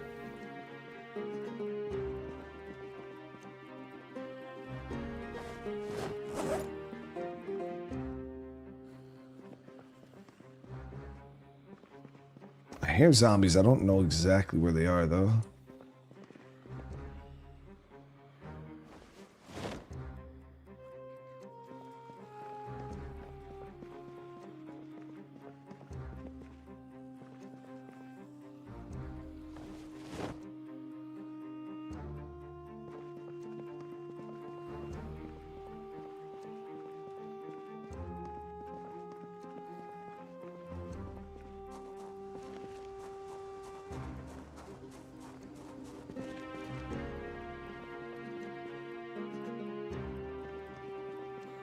So I'm pretty sure I already emptied out this gun store completely. Oh, there's another zombie.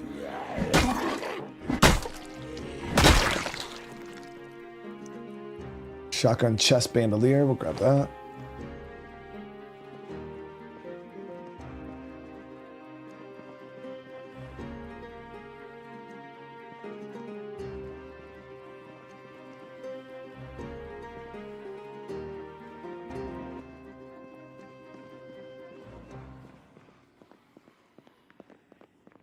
Oh yeah, we had the generator here too.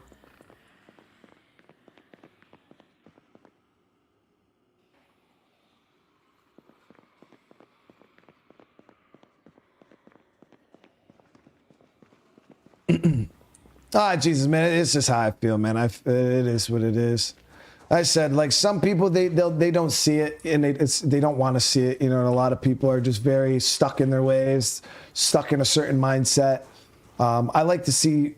I'm not ignorant to the point where I can't see, you know, the blind truth of, you know, things that are right in front of me. But some people don't want to see it. You know what I mean? They're never wrong. You know, oh no, like it's only the game studios. Like it's not us. Like we're us gamers could never be wrong. You know what I mean? It's like, no, bro. Like if you really think that, dude, like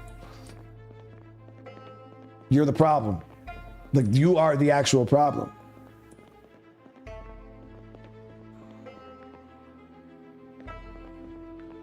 Because it's a combination of fucking shitty developers and toxic gamers, man.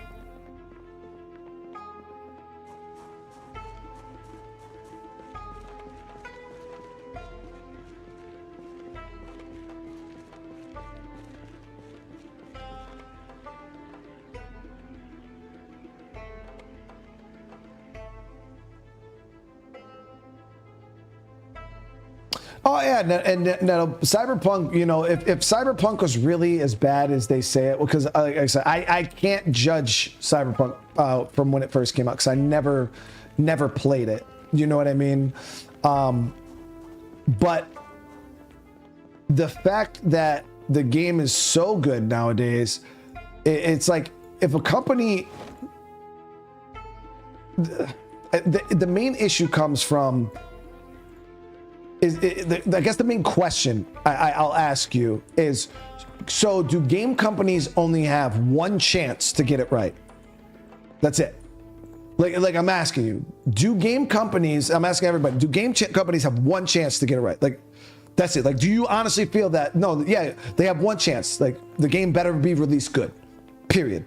No bugs, 100% feature complete. The game better be perfect. That's my question. Like, honestly, do games have to be perfect day one? Do they only get one chance?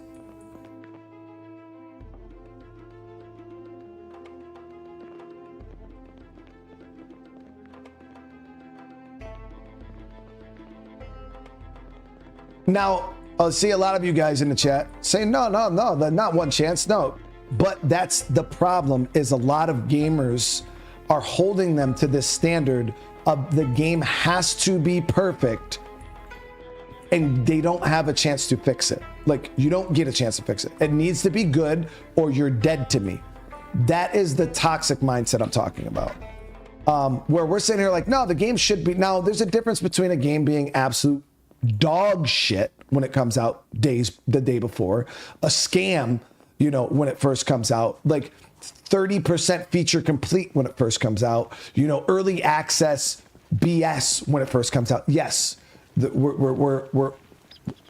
not talking. We're just talking about a game that comes out and maybe it has some bugs, might be a little feature light for a month or two or a month or so while they fix some bugs, and you know, because a lot of game studios, they jump on that shit pretty quick. You know what I mean? But that's the behavior I'm talking about. Is gamers nowadays, the game companies only have one chance. And if they don't deliver, gamers never will look back. The game is forever dead to them.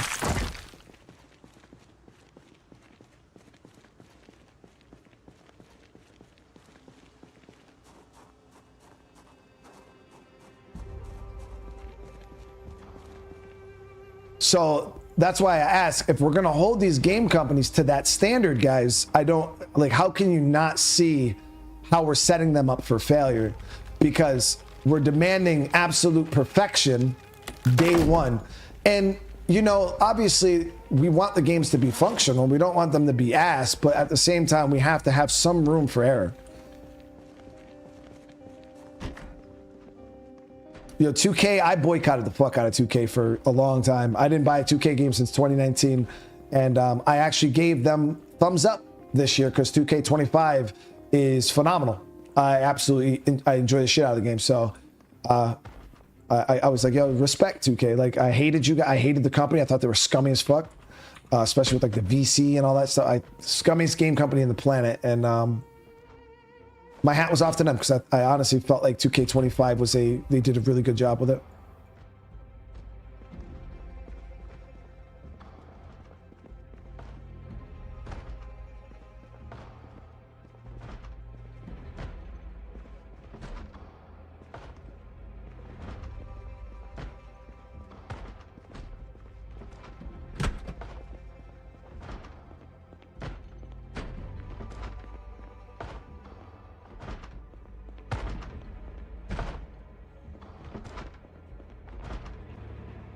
Depends on the games. The bugs are small or big. I mean, even if let's just say it's a huge bug, a game-breaking bug. You know what I mean? And the game's out of commission for 3 days. Like, is that really it? Like, say there's a game-breaking bug and the game is delayed 3 days and they have to go and fix it, but they fix it.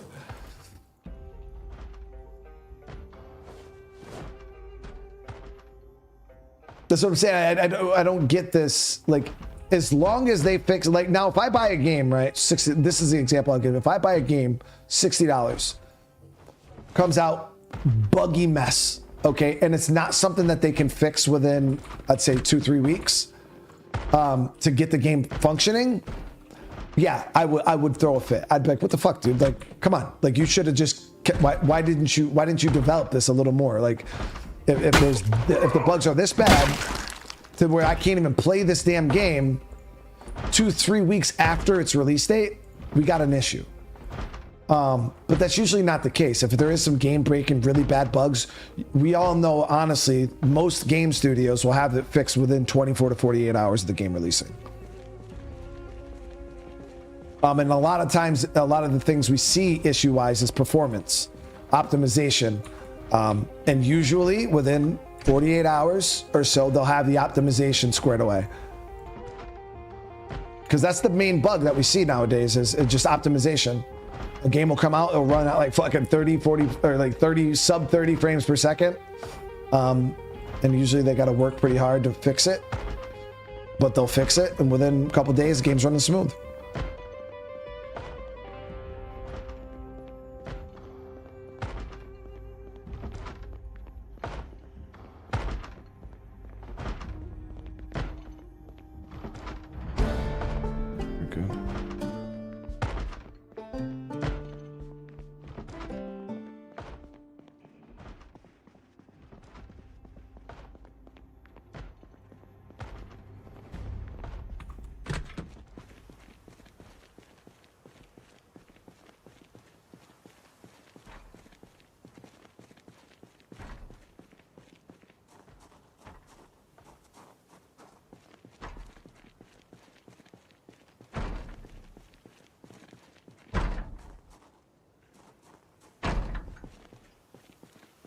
And Lori, 100%, and I agree.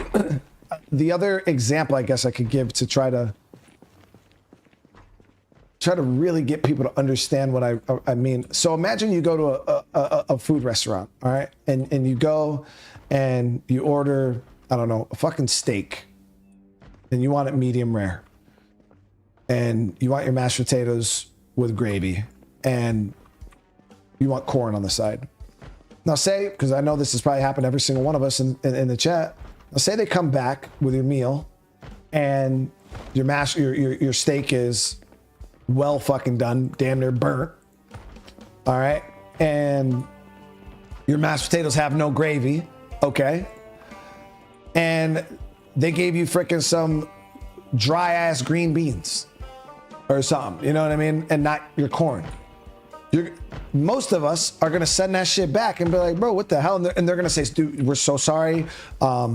You know, you can have a refund, or we'll fix this for you.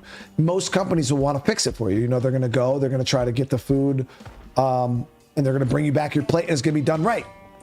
You know what I mean? And a lot of times you'll get a fucking gift card or something like that. You know what I mean? We give the company a chance to fix it, though. You know what I mean? We don't just.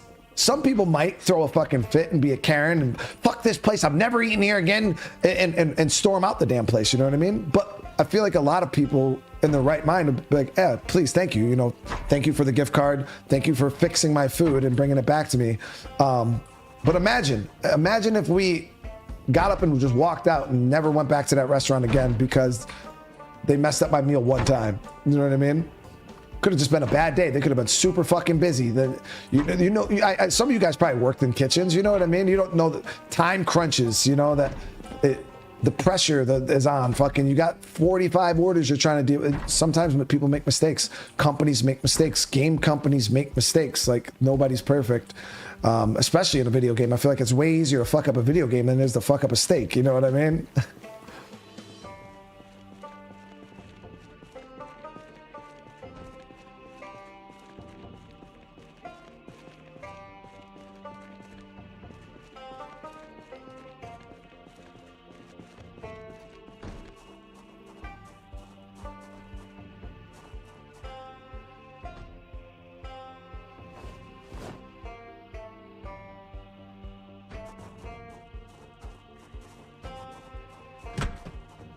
These rooms are super dangerous, but we're good.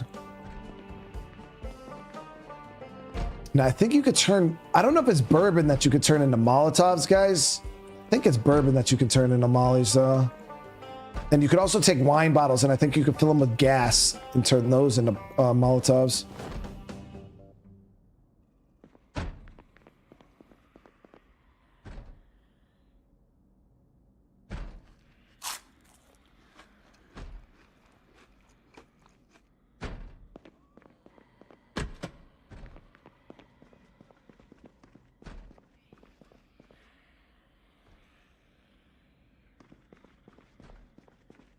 I mean, we've walked out of restaurants too. You know, we went to a IHOP, and it was bad, guys. It was really, really bad.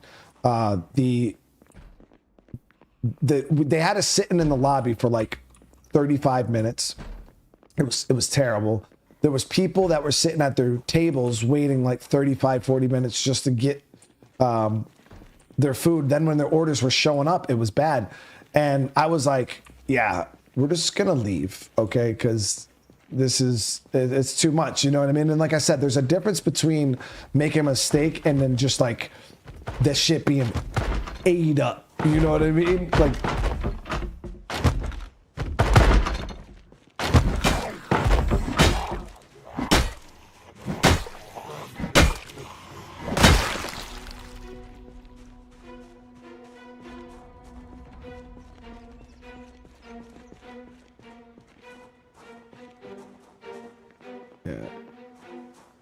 yeah, I'm not gonna lie, this town has a lot of buildings in it, but not a lot of useful buildings.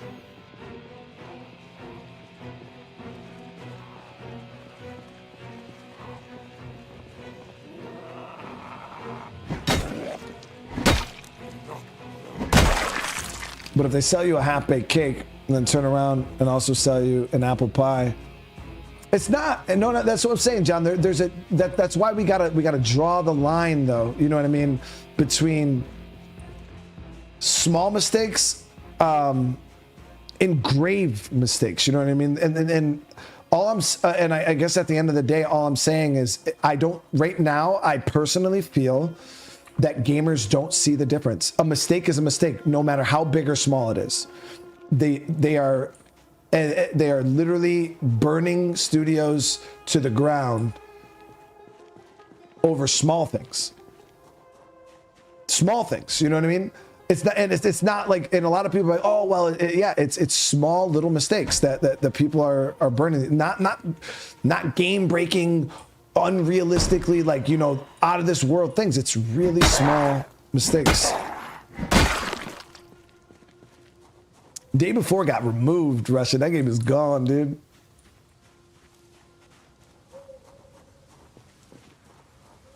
I've heard about this Ready or Not reshade. Yeah, I haven't checked it out yet. I also heard that I think body cam's getting a zombie mode.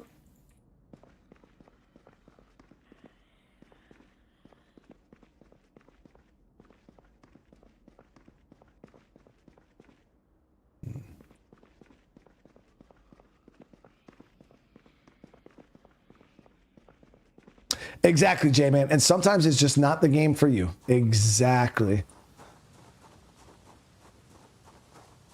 Like, I guarantee there's a ton of people in chat right now that would sit there and say Baldur's Gate 3 is ass. Right? I know there's one of you guys in the chat right now that game is shit. Fuck Baldur's Gate. That shit's so boring. The combat's so boring. Like,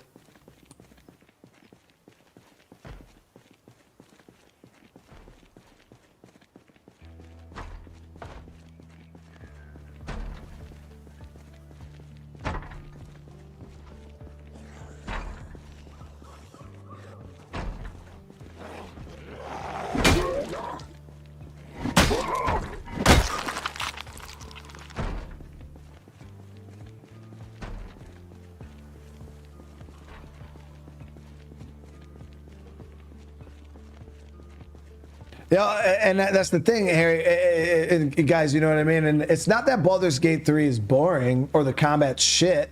It's just not your game style. You just don't, you're not into those style games.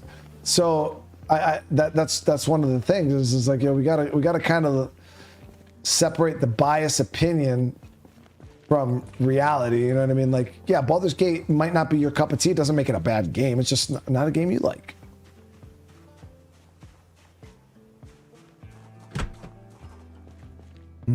This looks...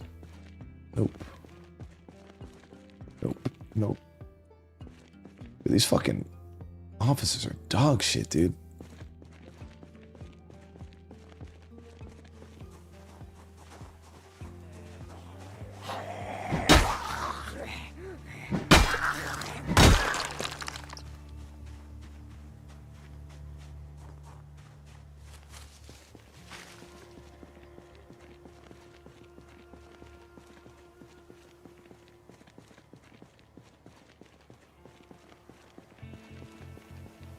I think everybody wanted Day Before to be good, man. And like I said, I mean, I still had fun while we played it. It was definitely not it. It ended up being some weird freaking extraction shooter, which I did not expect it to be. It was almost like the Division Dark Zone, but they tried to take the Division Dark Zone and just turn it into a whole game. Yeah, so it was all right, but there was like no zombies in it. The lag and desync was terrible. It was, yeah, it was not it. It was not it.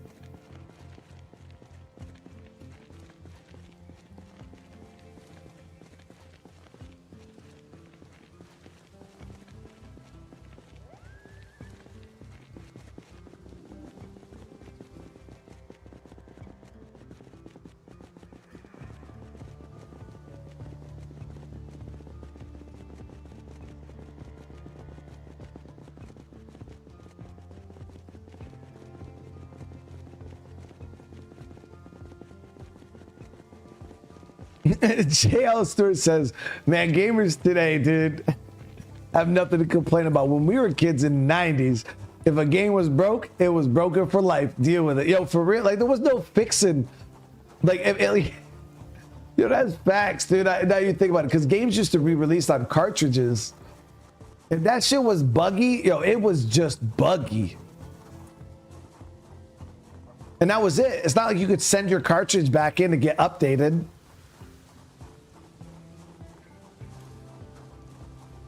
Yeah, exploits and bugs, that shit was just broke. It was just broke.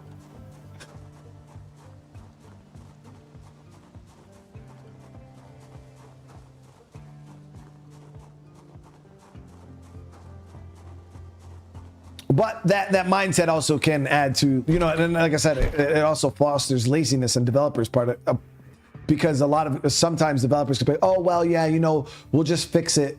We'll just fix it later. You know what I mean? And I do feel like that needs to not be the mindset that they have. It shouldn't be like, if they know the bug is there, it shouldn't be like, oh well, we'll just fix it later, guys. Don't worry, we'll just release it like it is. We'll just fix it later. And it's like, no, fucking fix it now. Fix it right now, actually, while we're talking about it.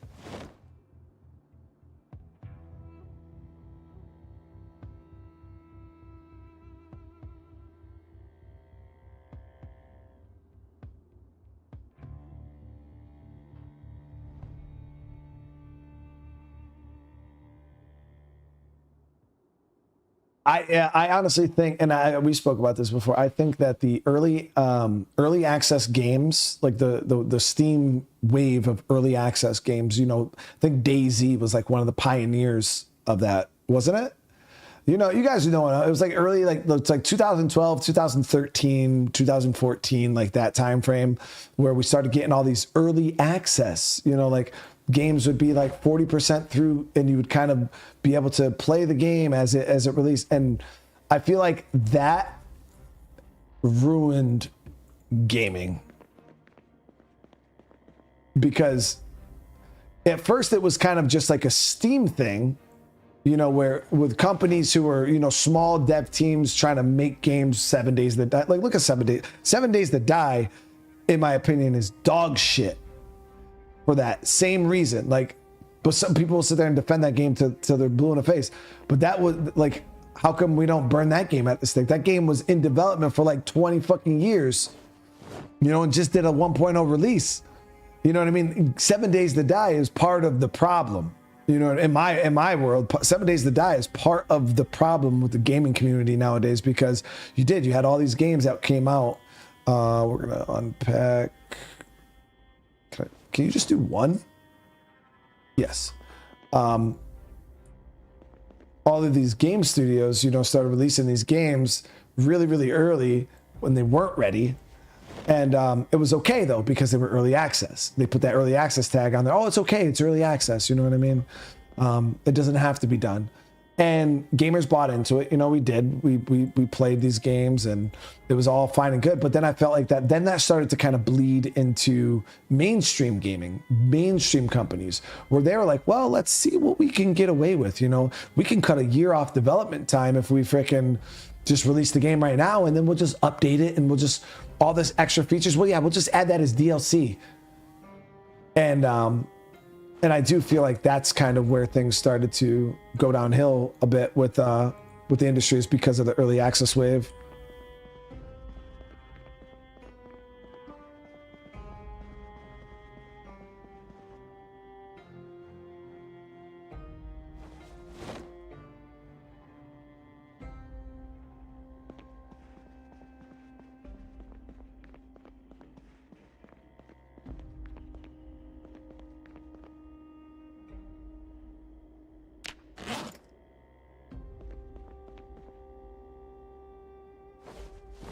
Now, I got to figure out this car situation, guys, because I want to travel. What do we do, guys? What do we do? We need a gas can. Let me check this crafting menu. How can I get a container to hold gas?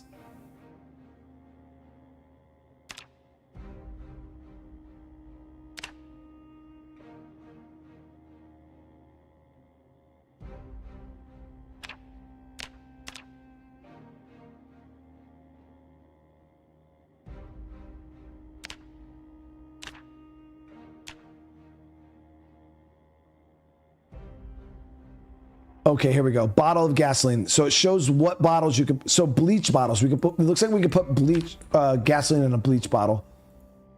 I think I had a bleach bottle. Where the hell was it?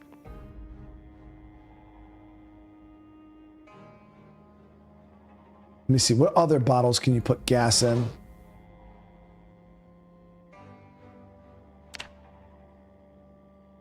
So I tried using the water bottle, and that shit didn't work. But Yeah, see how it says here, bottle of gasoline, chat? We tried to put the...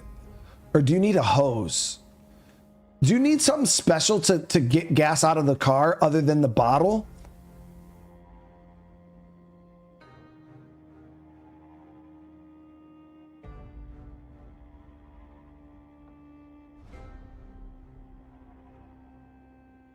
Because we tried to use that one bottle and that shit didn't work.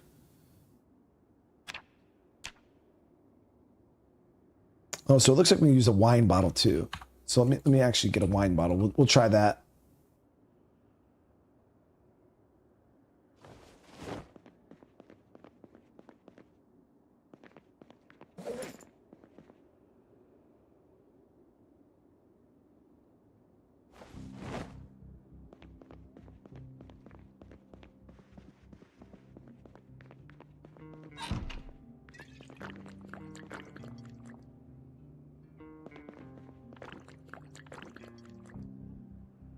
Any empty bottle takes gas.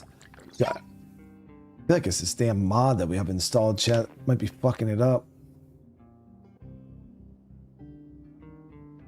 We're gonna try this bottle here. If it doesn't work, then I think it's something going on with the mod.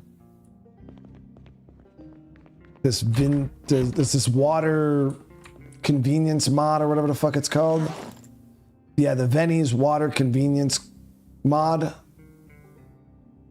I think that one's maybe giving us some issues.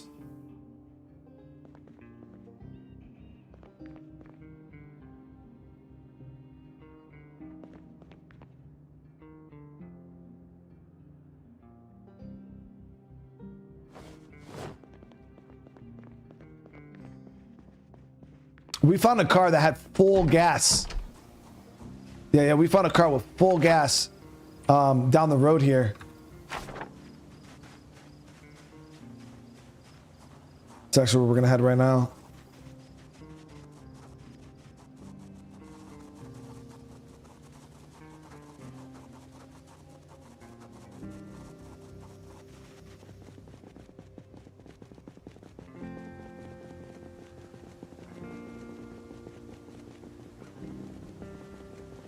Be Rockstar 10 years to make a game, but polish. Yeah, I mean, Rockstar's Rockstar though, you know what I mean? And they spend a long time making their games, and they come out fucking amazing. But it's Rockstar, you know what I mean? Rockstar is kind of the creme de la creme. I mean, I'm still upset with Rockstar. I still feel like they milked GTA 5 a little too much. GTA 5 was on what, 3 was it 3? I think it was 3 eras of consoles. Just absolutely milked the fuck out of it. Like, that shit came out in 2013. It's like 11 years since we had a GTA game. That's crazy to me, chat. 11 years. What is the biggest gap? What was the gap between GTA 4 and 5? Wasn't no fucking 11 years. I feel like they used to do GTAs like every 4 to 5 years.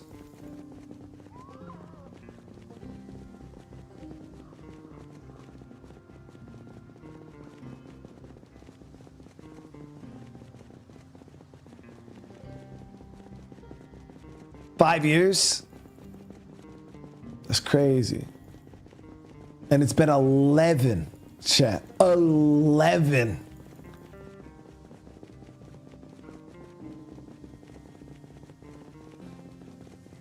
I mean, Elder Scrolls is just as bad. Because well, not if you count Elder Scrolls Online. But a lot of people don't count that one. But shit, the last Elder Scrolls game was Skyrim. Like,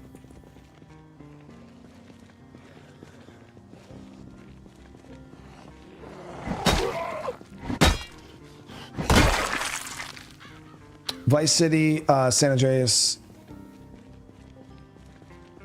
They all, yeah, so they all had a pretty relatively, yeah, and then all of a sudden they just went ham with GTA 5 and was just like, oh, let's stress this one out.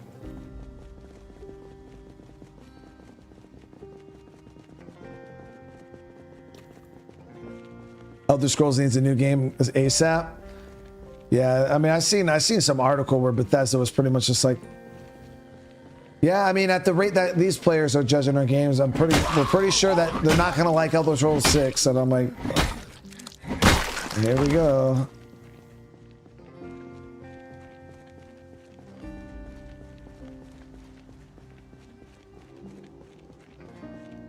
Yeah, I think this is the car with the gas, right?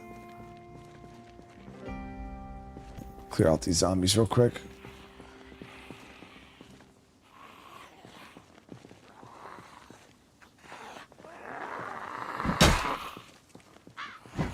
Now I'm looking forward to GTA 6. Hell yeah, that shit's gonna be awesome. I love Grand Theft Auto stories. I think they're so good.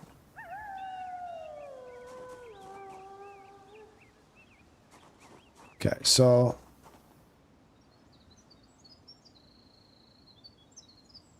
vehicle mechanics. I think this is the one that had gas.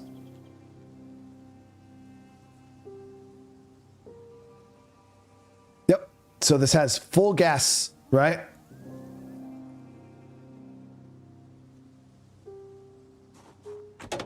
Now I have this empty bottle here.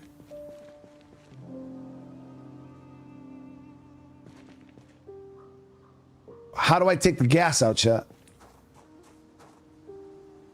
You see what I'm saying? Like, I don't...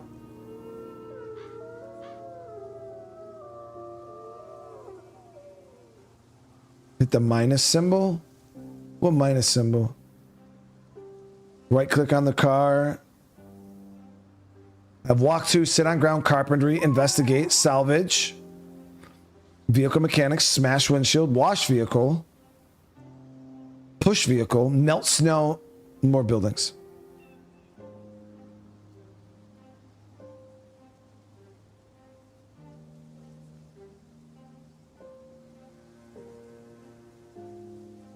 And I push V, this is all that pops up. Vehicle mechanics, enter vehicle, open door, smash window, and a rope.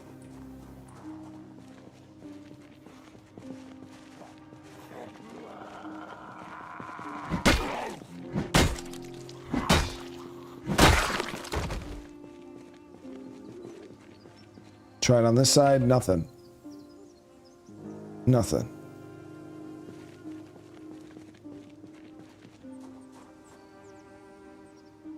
Now the problem, hold on, let me go back to the main menu real quick, chat. I don't know if you can you remove mods off a playthrough? I don't know if you, yeah, I think you can. You can remove, yeah, you can remove mods off a save. You can, indeed, remove mods off a save. So what you do is you go to load, you go to your save, you go to more, you go to mods, and then we're gonna, now this could mess up some things too, but at this point the game's already messed up. Vinny's water, gas cans can be filled. So we're gonna turn off these Vinny's water convenience bullshit.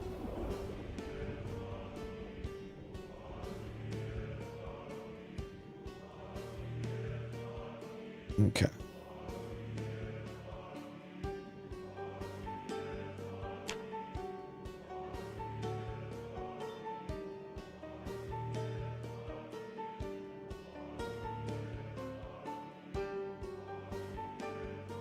Okay.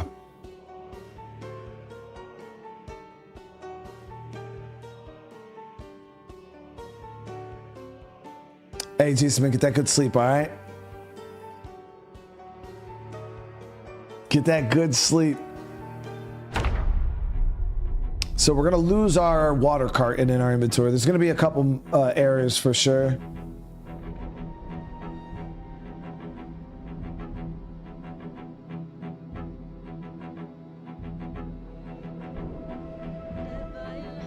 Awesome, get that good sleep, all right? Good night. It's 4 a.m., no longer good sleep. Hey, well, get any type of sleep, man. Definitely get some sleep, brother. All right, so, yep. All right, let's see if this fixes anything. Siphon gas. Yep. So that's exactly what it was, chat. That's exactly what it was. It was that Vinny's mod that was messing everything up. It was also messing up the 3D textures on some of my items too. So I was able to get a couple bottles of gasoline.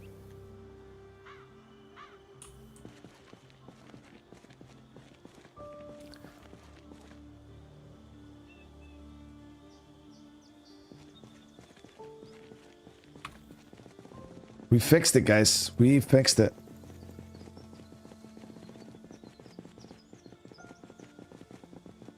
It also should have fixed a lot of my 3D textures because if you guys notice, some of the items in the game no longer had 3D textures, and a lot of them do.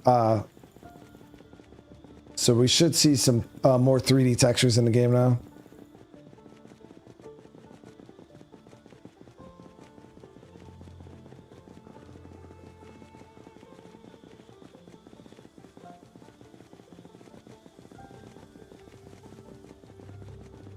I mean, literally, I got like a drop of gas. I don't even think this shit really is going to do anything.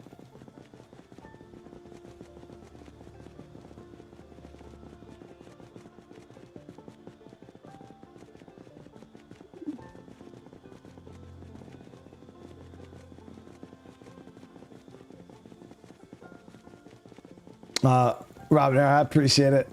Yeah, I had to get my hair cut. I'm putting it off because my son has been in school freaking nonstop and at football practices, and we haven't had a chance to go, so.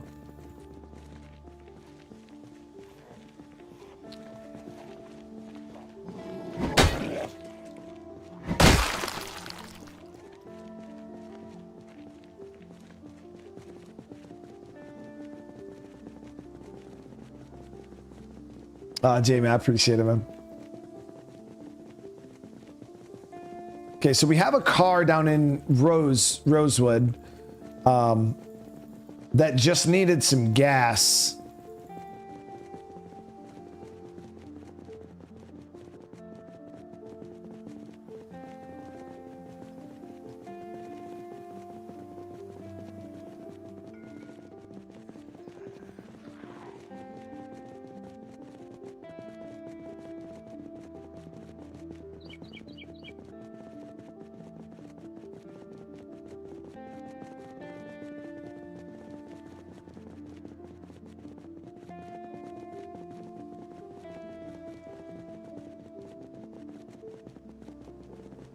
We got to get another drinks when we get back.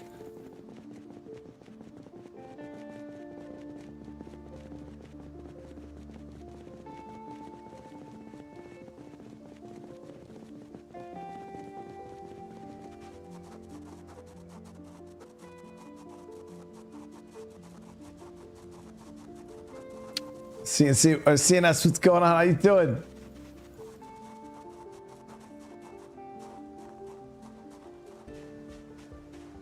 Yeah, so a lot of that is now has 3D models. Damn, so Vinny's messed up a ton of the 3D models in the game.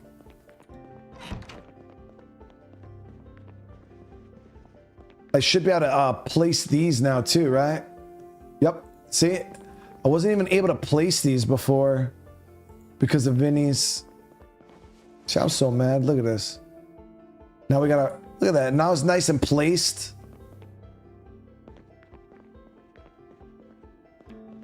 Okay, so we got these 2 bottles of gas.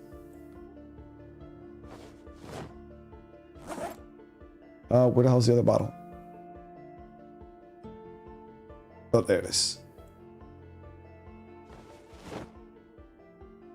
All right, so now we need another water. I think we could use... We'll drink this, yep.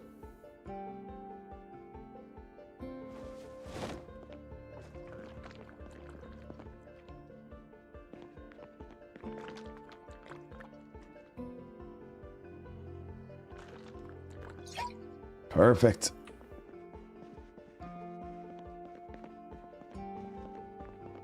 Now I think this water is clean, right?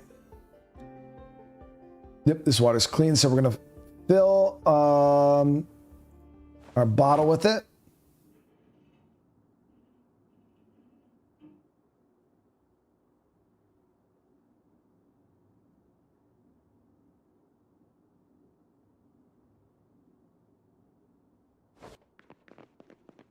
All right, we're good to go.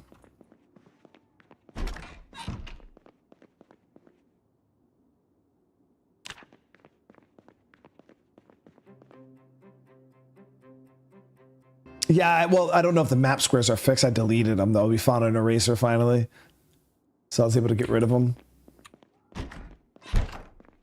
3:30 in the morning, of course. We'll start our walkover though. Let me grab like. I don't know if we're gonna need any tools. The car should be good, so but just in case, we'll grab a wrench and screwdriver.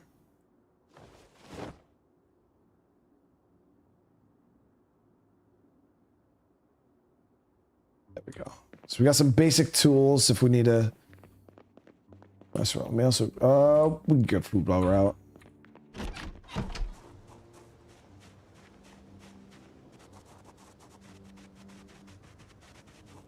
Clean up the house. Yeah, I plan on completely cleaning up the house. Yeah, get rid of the grass and break down some of the furniture, things like that.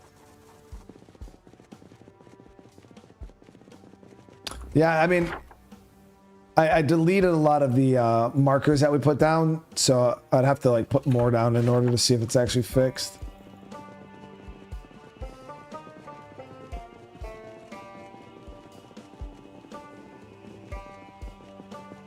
Uh, 2025 is going to be a pretty stocked year for gaming, in my opinion, guys. I feel like it's going to be just stacked.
I didn't know. I don't have the mod that as the survivors of the bandits. No, I don't know what the name of it is.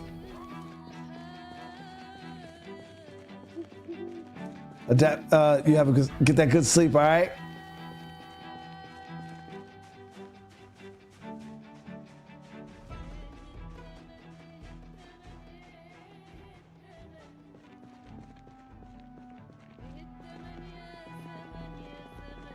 Look at all these zombies already.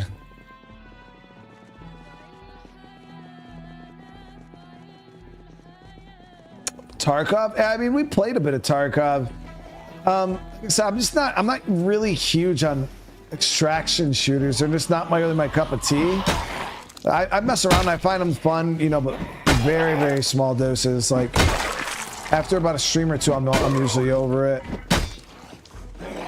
I'm not a huge PvP guy, and I know there's like PvE and stuff, but I don't know, extraction shooters, not really my thing.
We'll be playing Stalker 2 when it drops. Oh yeah, for sure. I'm excited for that one.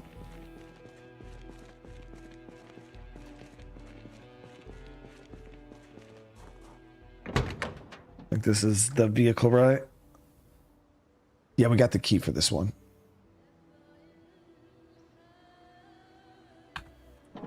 So let's get this bad boy. Add gas.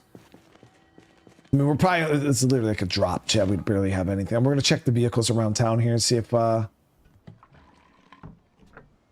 a fucking actual drop.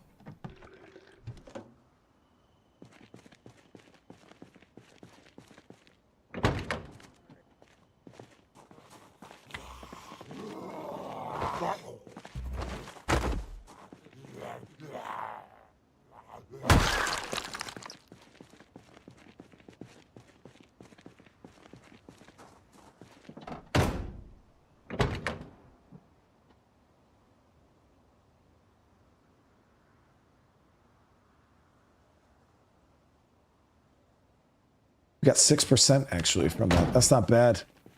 Let's see if there's any fuel in any of these.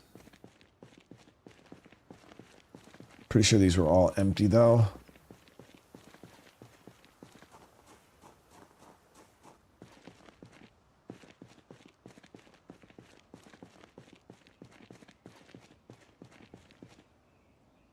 Ah, here we go.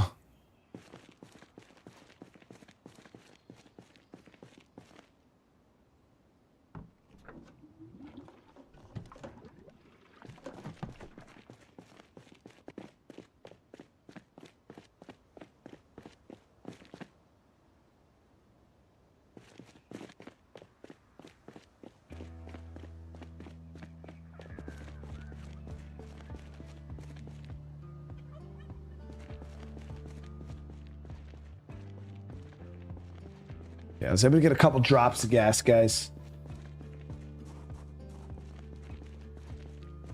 What traits do I have? What traits are we running? Oh, I didn't. I have desensitized, complete jerk, cat eyes, outdoorsman, quiet, vagabond, thick-skinned, stout, athletic, and very underweight. Oh shit, we gotta eat more, chat. I forgot this game is a little punishing when it comes to your weight.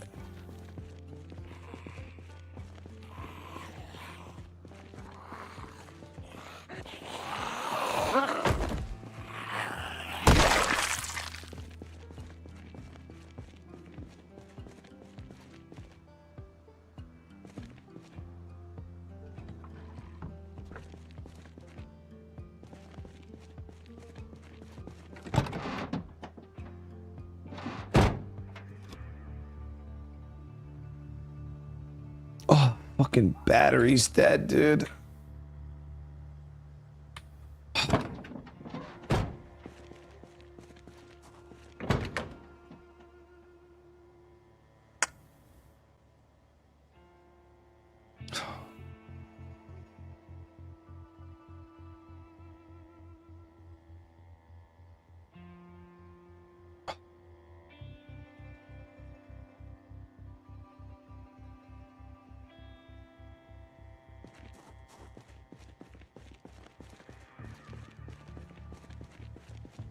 Miko said, thank you for the 13 months, man. Having a good night, man. Well, I was having a good night. We need a battery. That's not bone dead. Bone dead. So every battery's gonna be fucking dead, isn't it?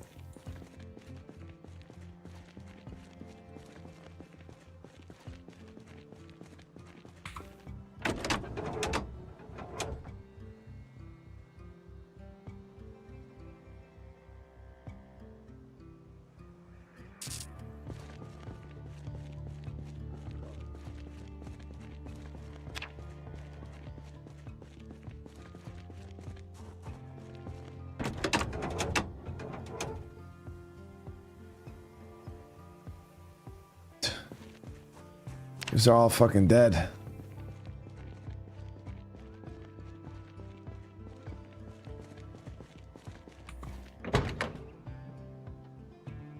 Might need a charger myself. I mean, we need a battery charger for that. Damn, that's actually a good group over there. Now there used to be a auto shop in this town, but the Rosewood expansion mod like changed it, so it's no longer here.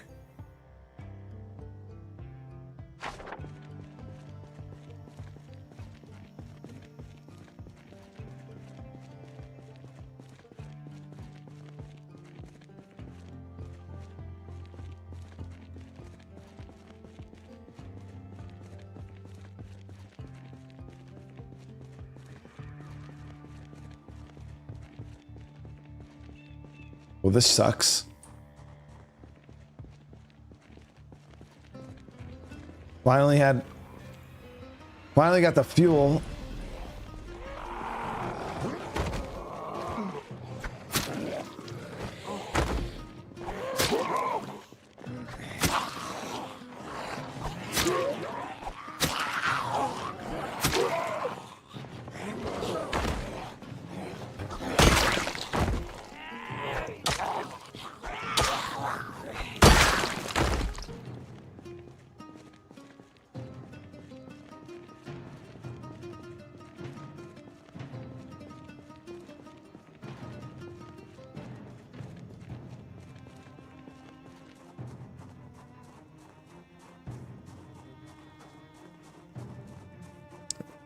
Probably grab a little food while we're in here. I think I might have cleared this place out completely though.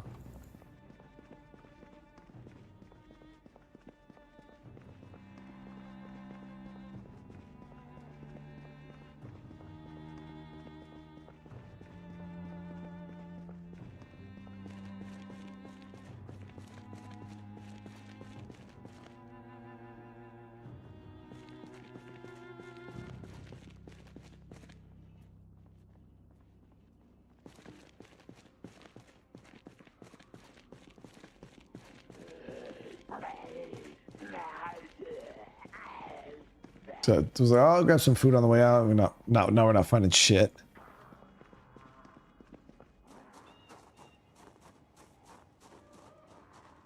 Whew.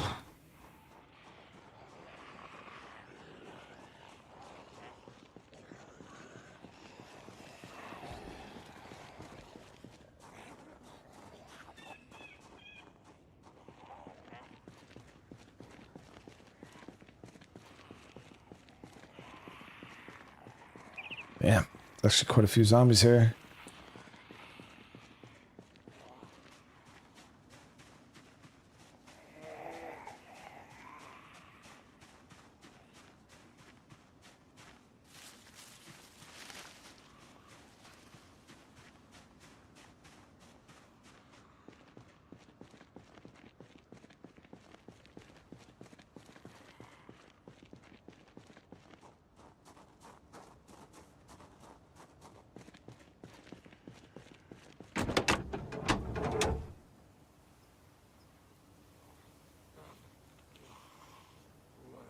Oh, the battery has 13%.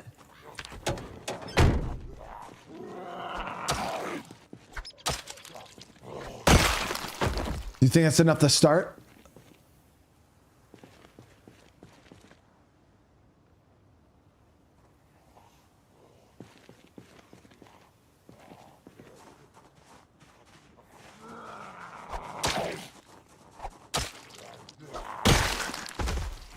I mean, yeah, 13% is better than fucking 0. Those facts.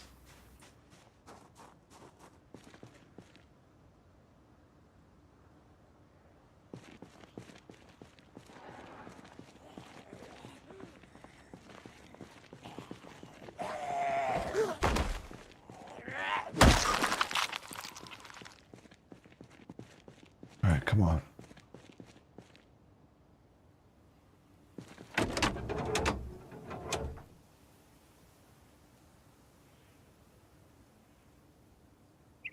Uninstall. Got it. Got it. Okay, perfect, chat. Okay, so we got a battery, 13%. 13%, baby. We're winning. Tal, brother, with a 5 gifted, bro. Thank you, thank you. Yeah, zombies have loot, clothes, like everything.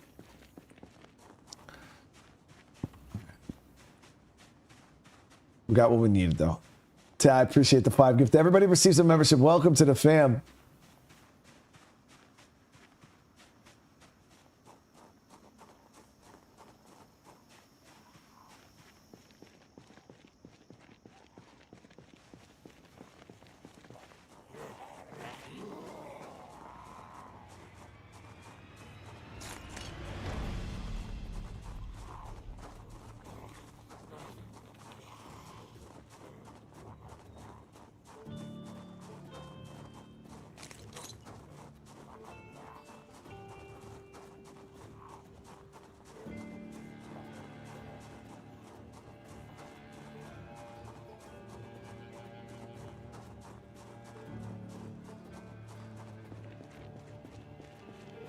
Any tips for someone new to the game? Definitely take your time with this game.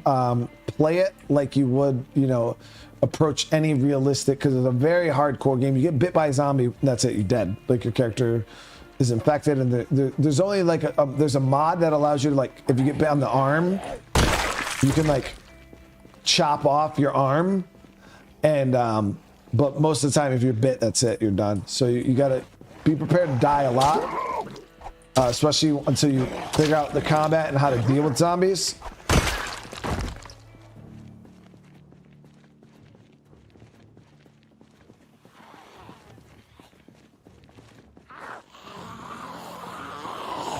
And just understand that even people who are pros at this game still die all the fucking time.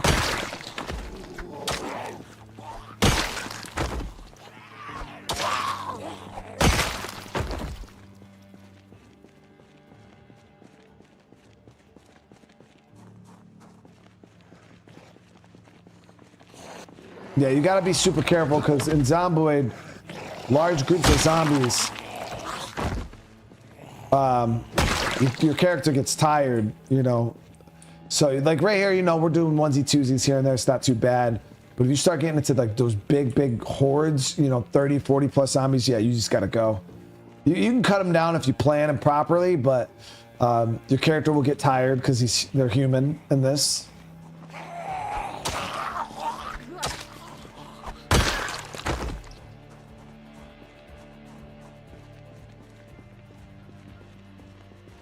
Okay, so let's do this battery. All right, so we took the battery out of the other van, put it in this one. So we're gonna remove this one. Okay, then we're gonna install.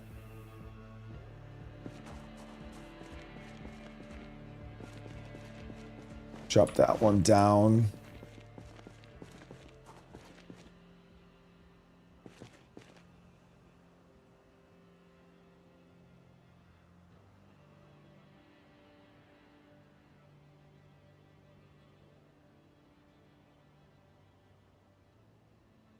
Got it.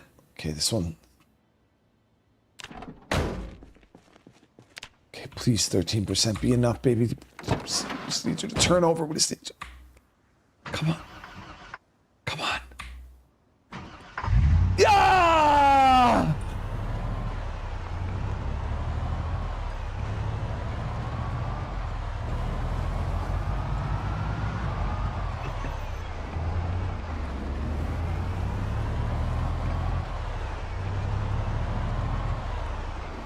All right, we're gonna head back up to the other car. We're gonna get the rest of the gas out of it.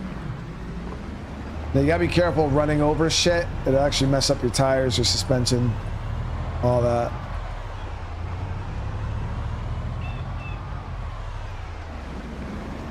There it is, guys.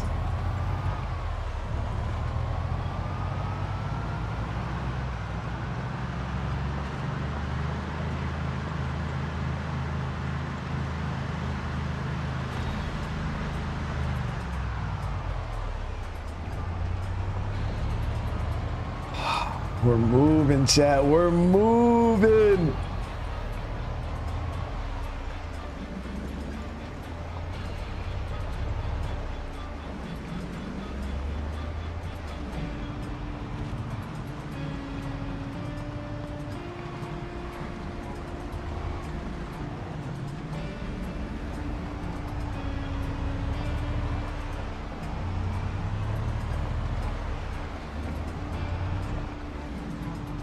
The engine is in pretty rough shape, though. It's only like 27%, so we're gonna have to kind of baby this thing to get it working properly. Yeah, so the battery charges while you drive, like just like real life, guys. Yep, just like real life. So the battery's gonna be charging up. Just make sure you don't leave your lights on and stuff like that overnight, because you can kill your battery. But headed back up to the car, try to get the rest of the fuel out of it.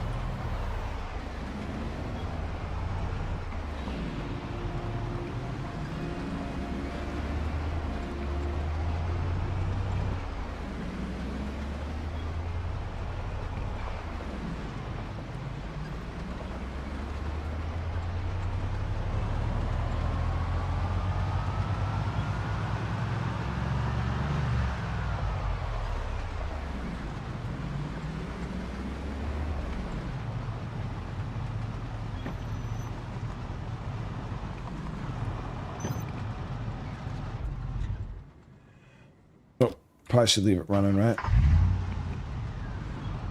We'll leave it running just so the battery could charge.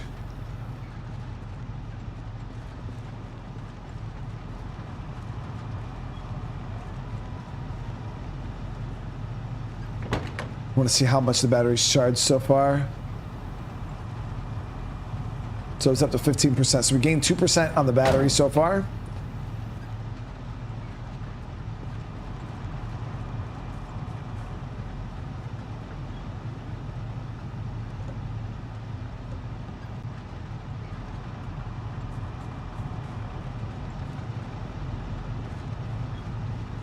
I'm actually gonna rearrange this so we don't have to walk as far. Yeah, that's why I'm scared. Turn it off and then not be able to freaking get it back on. That'd be a nightmare. Reposition this so we can just go from one side to the other.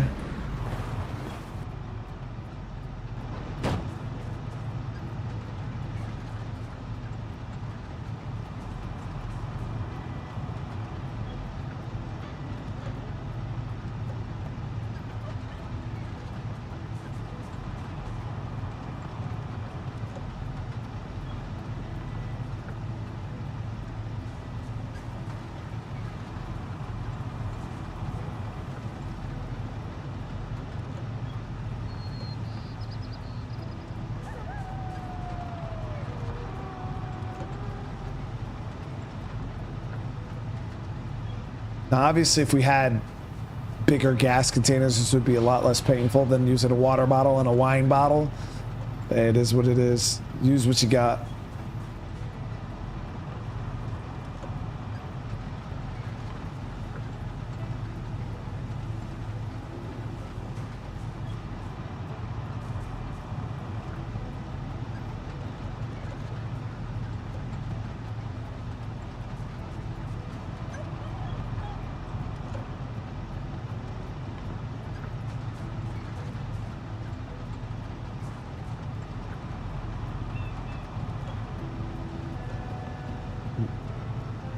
That's it. Car's empty.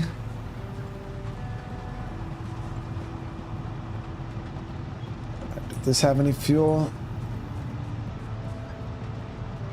Nope. All right. So we got all the gas out. Got almost half a tank, chat. We got almost half a tank. Now, gas is a little more realistic in this game. It's not like, you know, games like State of Decay where the gas will disappear super, super quick in your car. Half a tank will last you a good bit. You can make some good rounds with that. I'd like to obviously get some more fuel, but take what we have for right now.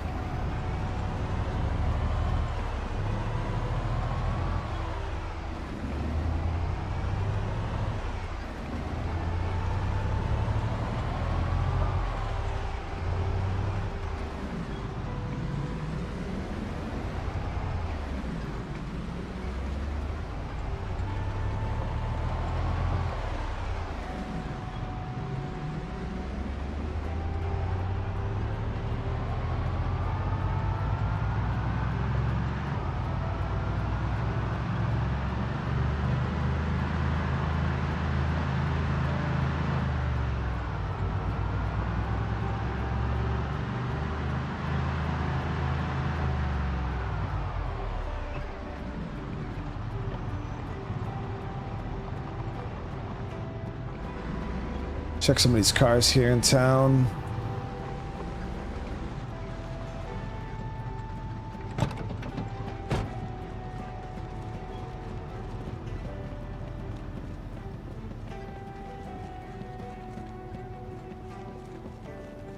Oh, this one has some gas too. Not much.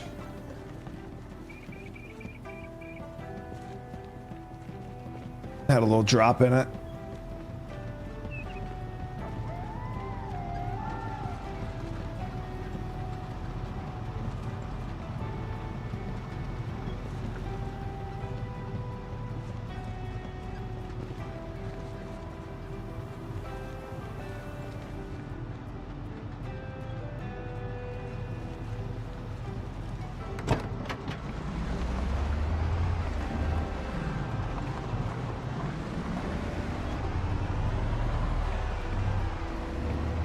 Thinking about going and checking the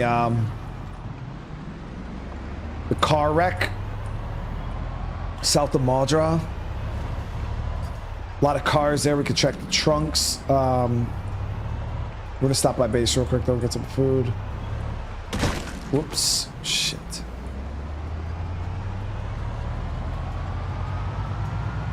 We could hit the trunk, see if maybe we can get a fuel can. We might be able to get some fuel. And I believe it's just straight down this road, right?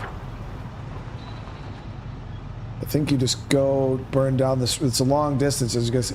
Yeah, I think it's at this intersection here.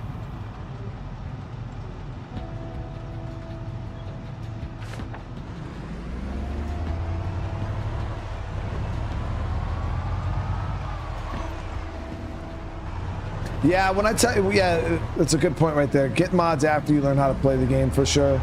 Like, Zomboid is one of those games that has tons and tons and tons of mods. Like, pretty much, if there's something that you could think of, there's a mod for it usually. So play the game vanilla, kind of fire it up, play it vanilla, and as you're playing the game, kind of sit there and be like, you know, I kind of wish the game had this, and then get a mod for it. So anything that's kind of lacking in the game, use mods to kind of facilitate that. But yeah, definitely start the game off vanilla at first and then go from there. I wish I had that damn bleach bottle, man. Swear I had one, chat.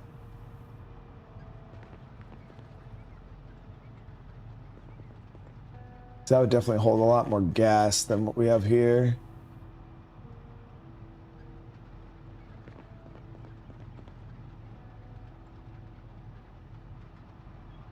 Grab an extra bottle.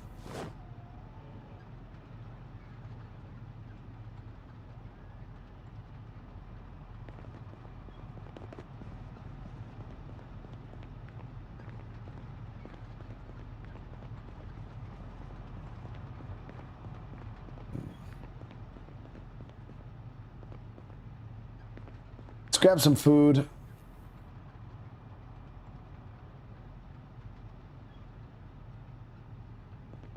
Had 2 open cans.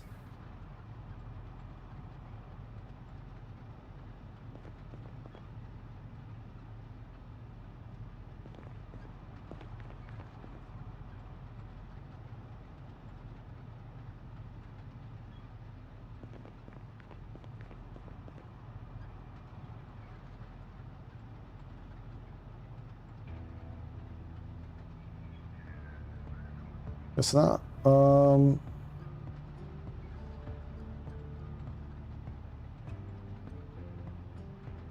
right, we'll eat this peanut butter. This should fill us up pretty good for the day. We are really tired too, but we get to sleep in our car, so it's not a big deal. And we'll grab a little bit of food for the road.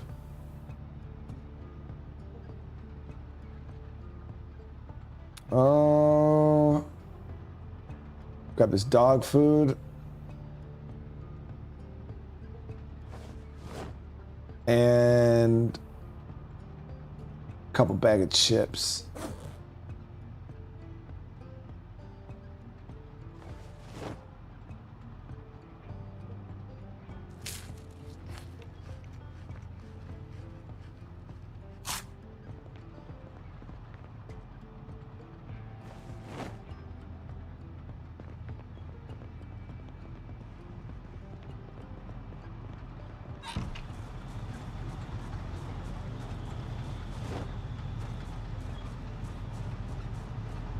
Try to get engine parts.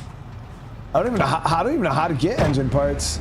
My maintenance is pretty low, so maintaining our vehicles is going to be a little bit of a pain in the butt until we can start leveling up. But the good thing is you can level up maintenance by disassembling other vehicles you don't really care about, just taking parts off and putting them on and shit. So we're going to start taking tires off and stripping vehicles of parts, and it'll level our. You just take apart an engine. Never done that before. Okay, so we're going to be heading a bit far away.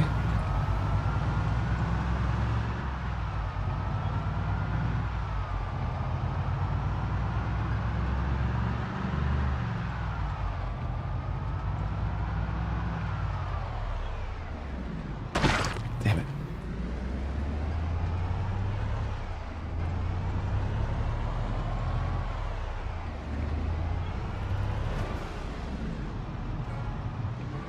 I know when your engine gets too low, it can make your vehicle stall. If we stall out in the middle of a horde, that's gonna be a really bad day.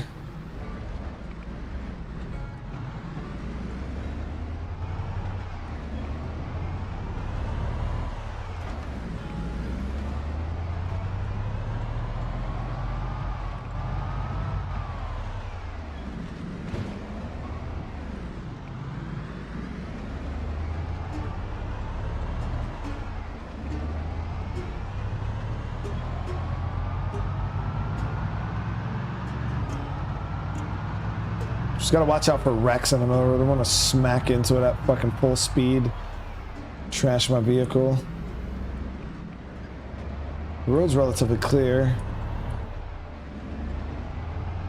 Yep, right there's a wreck right there.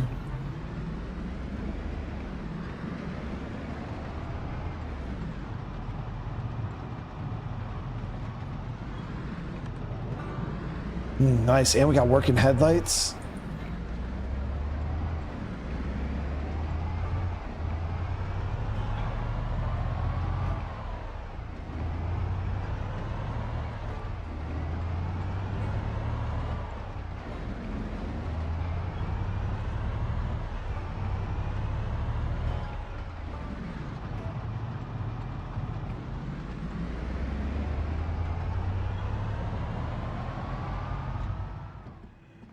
Oh, come on. There we go. See how it stalled out on me?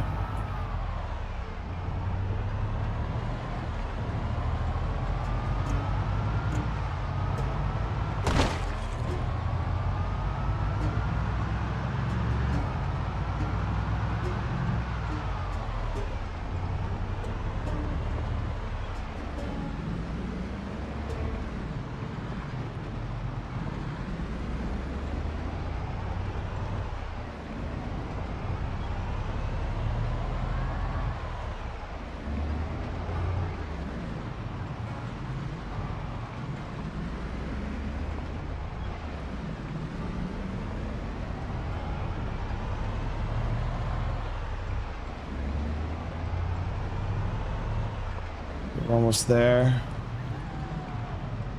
There's usually not a lot of zombies around this crash site, but who knows? Mods could change that. Updates could change that. This place could have a ton. Usually when you come over here, there's really no zombies. There's a lot of broken down vehicles.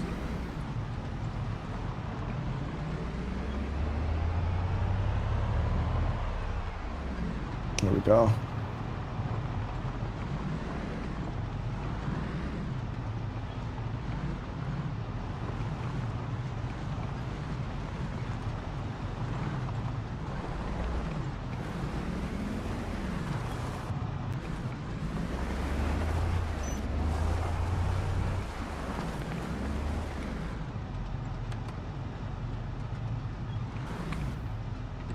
Let me see where my battery's at.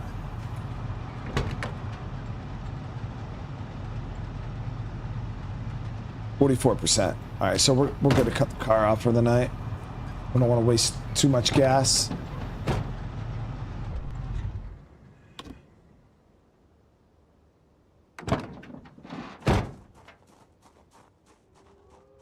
Let's start by searching the cars first.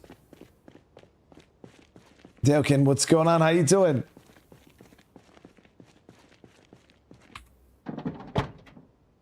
First aid kit. Nothing. Does have gas.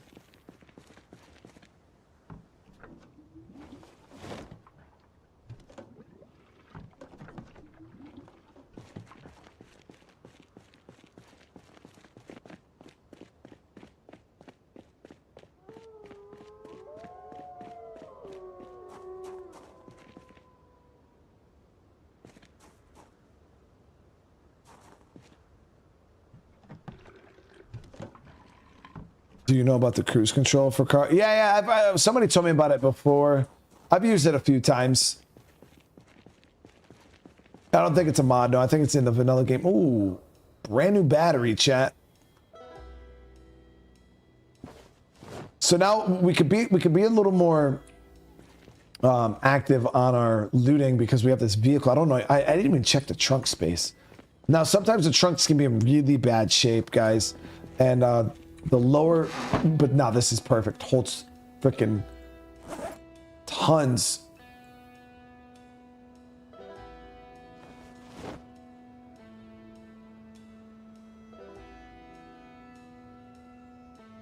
Yeah, it holds 92.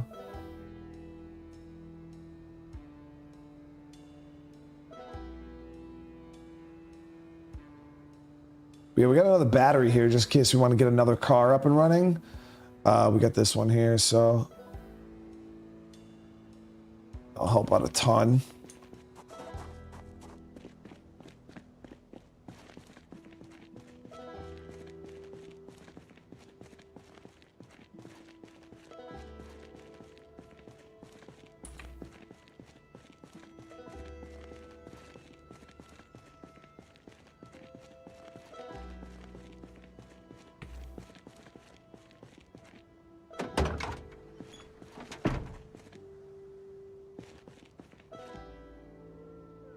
That car's got no fuel in it either.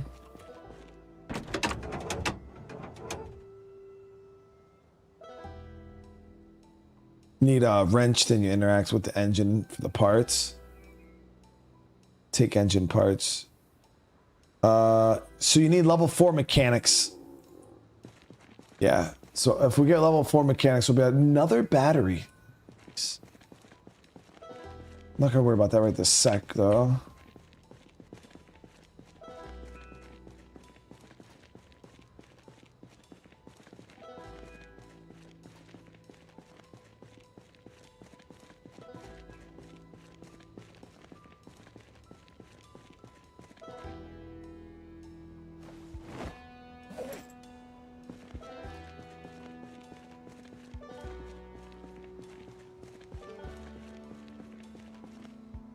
I got a heavy duty tire right there. I think my my van uses heavy duty tires, so that's actually pretty good.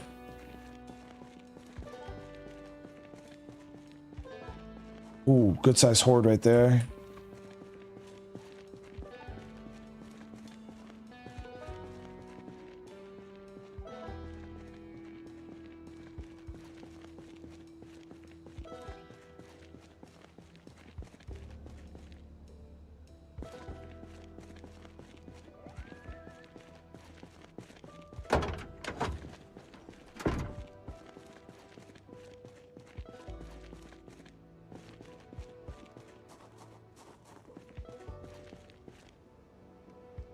Sports tire.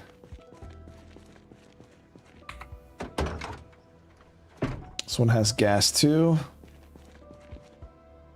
I didn't fully loot the gas out of the other one, I don't think either. I just think we filled up all 3 of our bottles.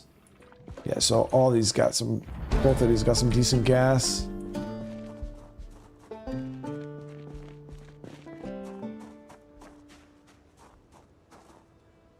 Tires. Ooh, a lot of wrecks that way. Yeah, it's a pretty good spot.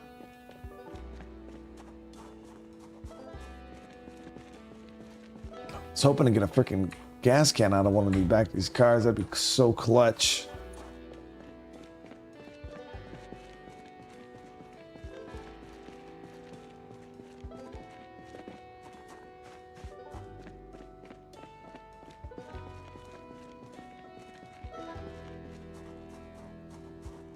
Inkspot, what's going on? How you doing?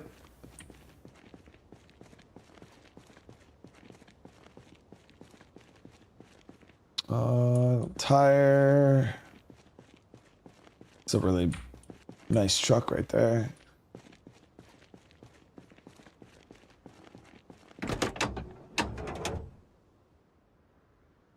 It's a trailer for the tractor trailer mod. Yes, you can drive a tractor trailer, chat.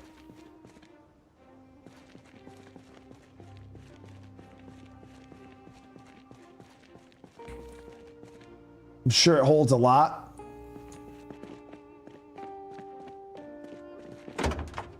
$1,100? 1,100 is crazy, chat. Now you just gotta find a tractor, get it up and running, and you'll be swimming in storage.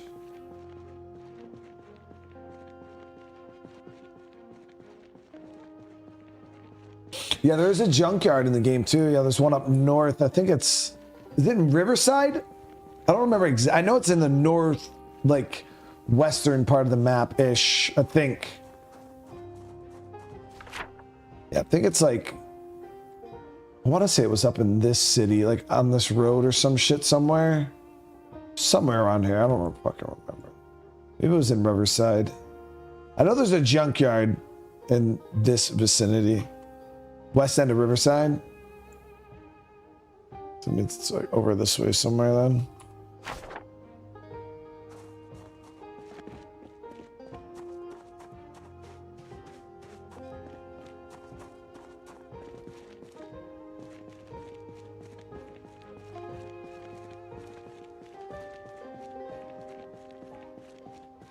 We got a jack, need that. Start taking off tires and shit.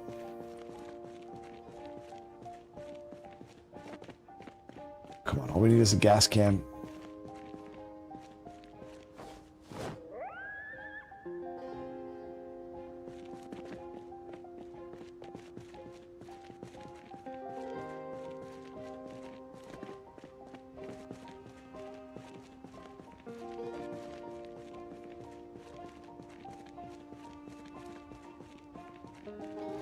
Oh!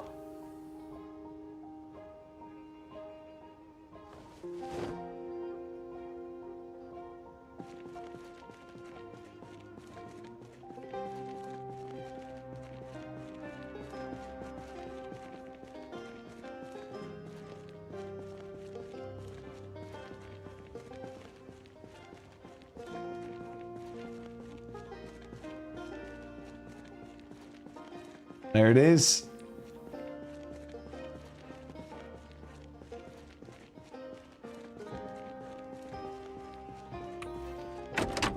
Tim, brother, thank you for the super chat. This game needs more grannies. I mean, if you're Tim and you're a savage and you want to punch them, I could see that. Me, you know, I don't like bad things happening to grannies, so I appreciate the support though, Tim. Thank you for the super chat, brother. Lots of, yeah, we got lots of goodies, car parts over here. So, car tools, tire pumps.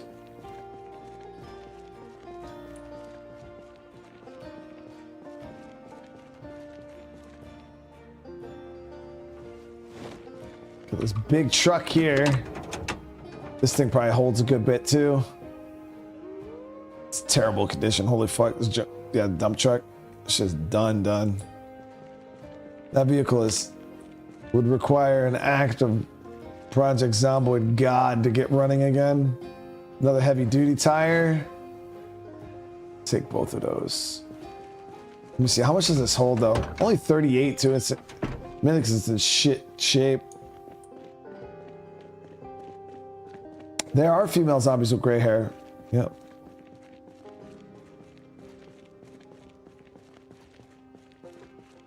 Gruesome, what's up, man? How you doing?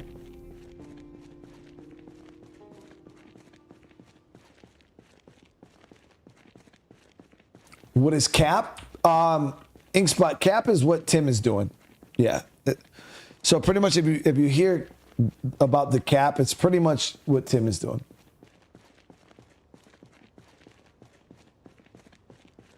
Because he's always doing the cap.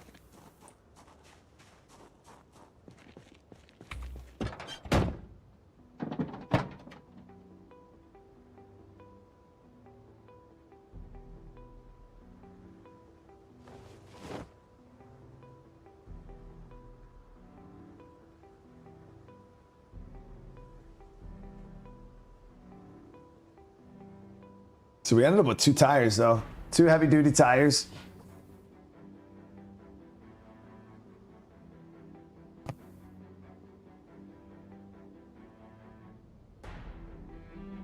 Got a gas can, which I'm going to use to empty out these vehicles here. I don't know how much is in this, but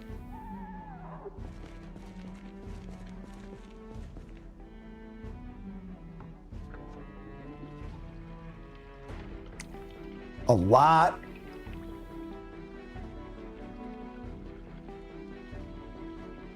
Ooh, full can, baby.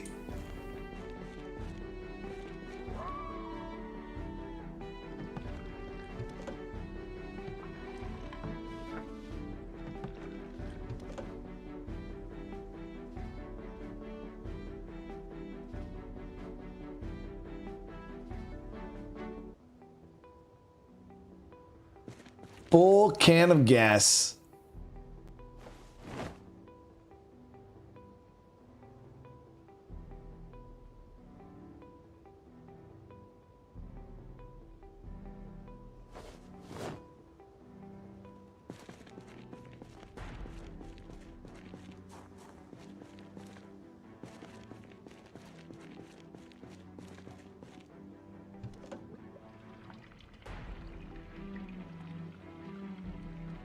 Yeah, this thing must, yeah, this must have had a full tank. Perfect. Yeah, this was the perfect location to come to. Hopefully I'll be able to fill my tank completely.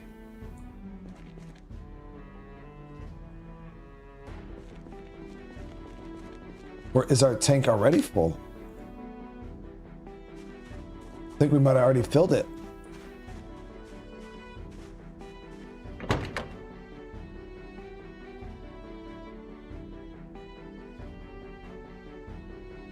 No, it's at 89%.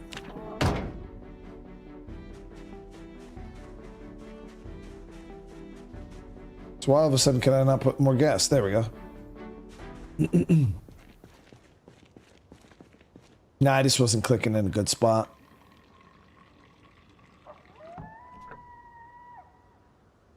All right, so now that bad boy is 100%. Get out a little bit more out of here. So now we'll have a full tank and we have a gas can. So if we need more fuel, we just come back down to this location because I believe this car has a bit. Let me see how much more it has.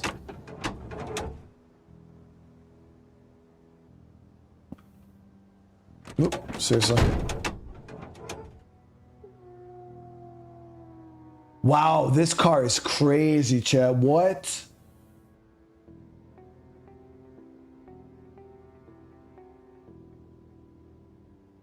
What?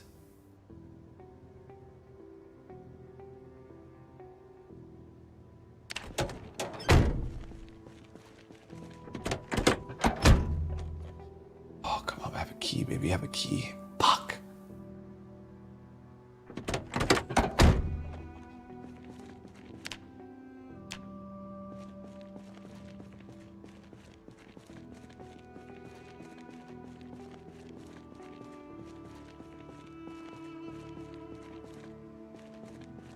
This car is damn near perfect condition, dude.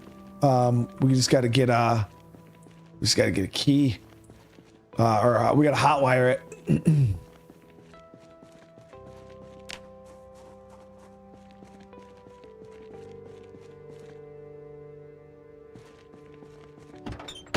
So we don't talk about that. I told you guys about that in confidence. You can't be blabbing, bro. Yeah, we got. I mean, we're okay right now with the vehicle we have, but we do know this perfect dash car is down here, which is great. So we're gonna sleep till the morning, and then we'll head out.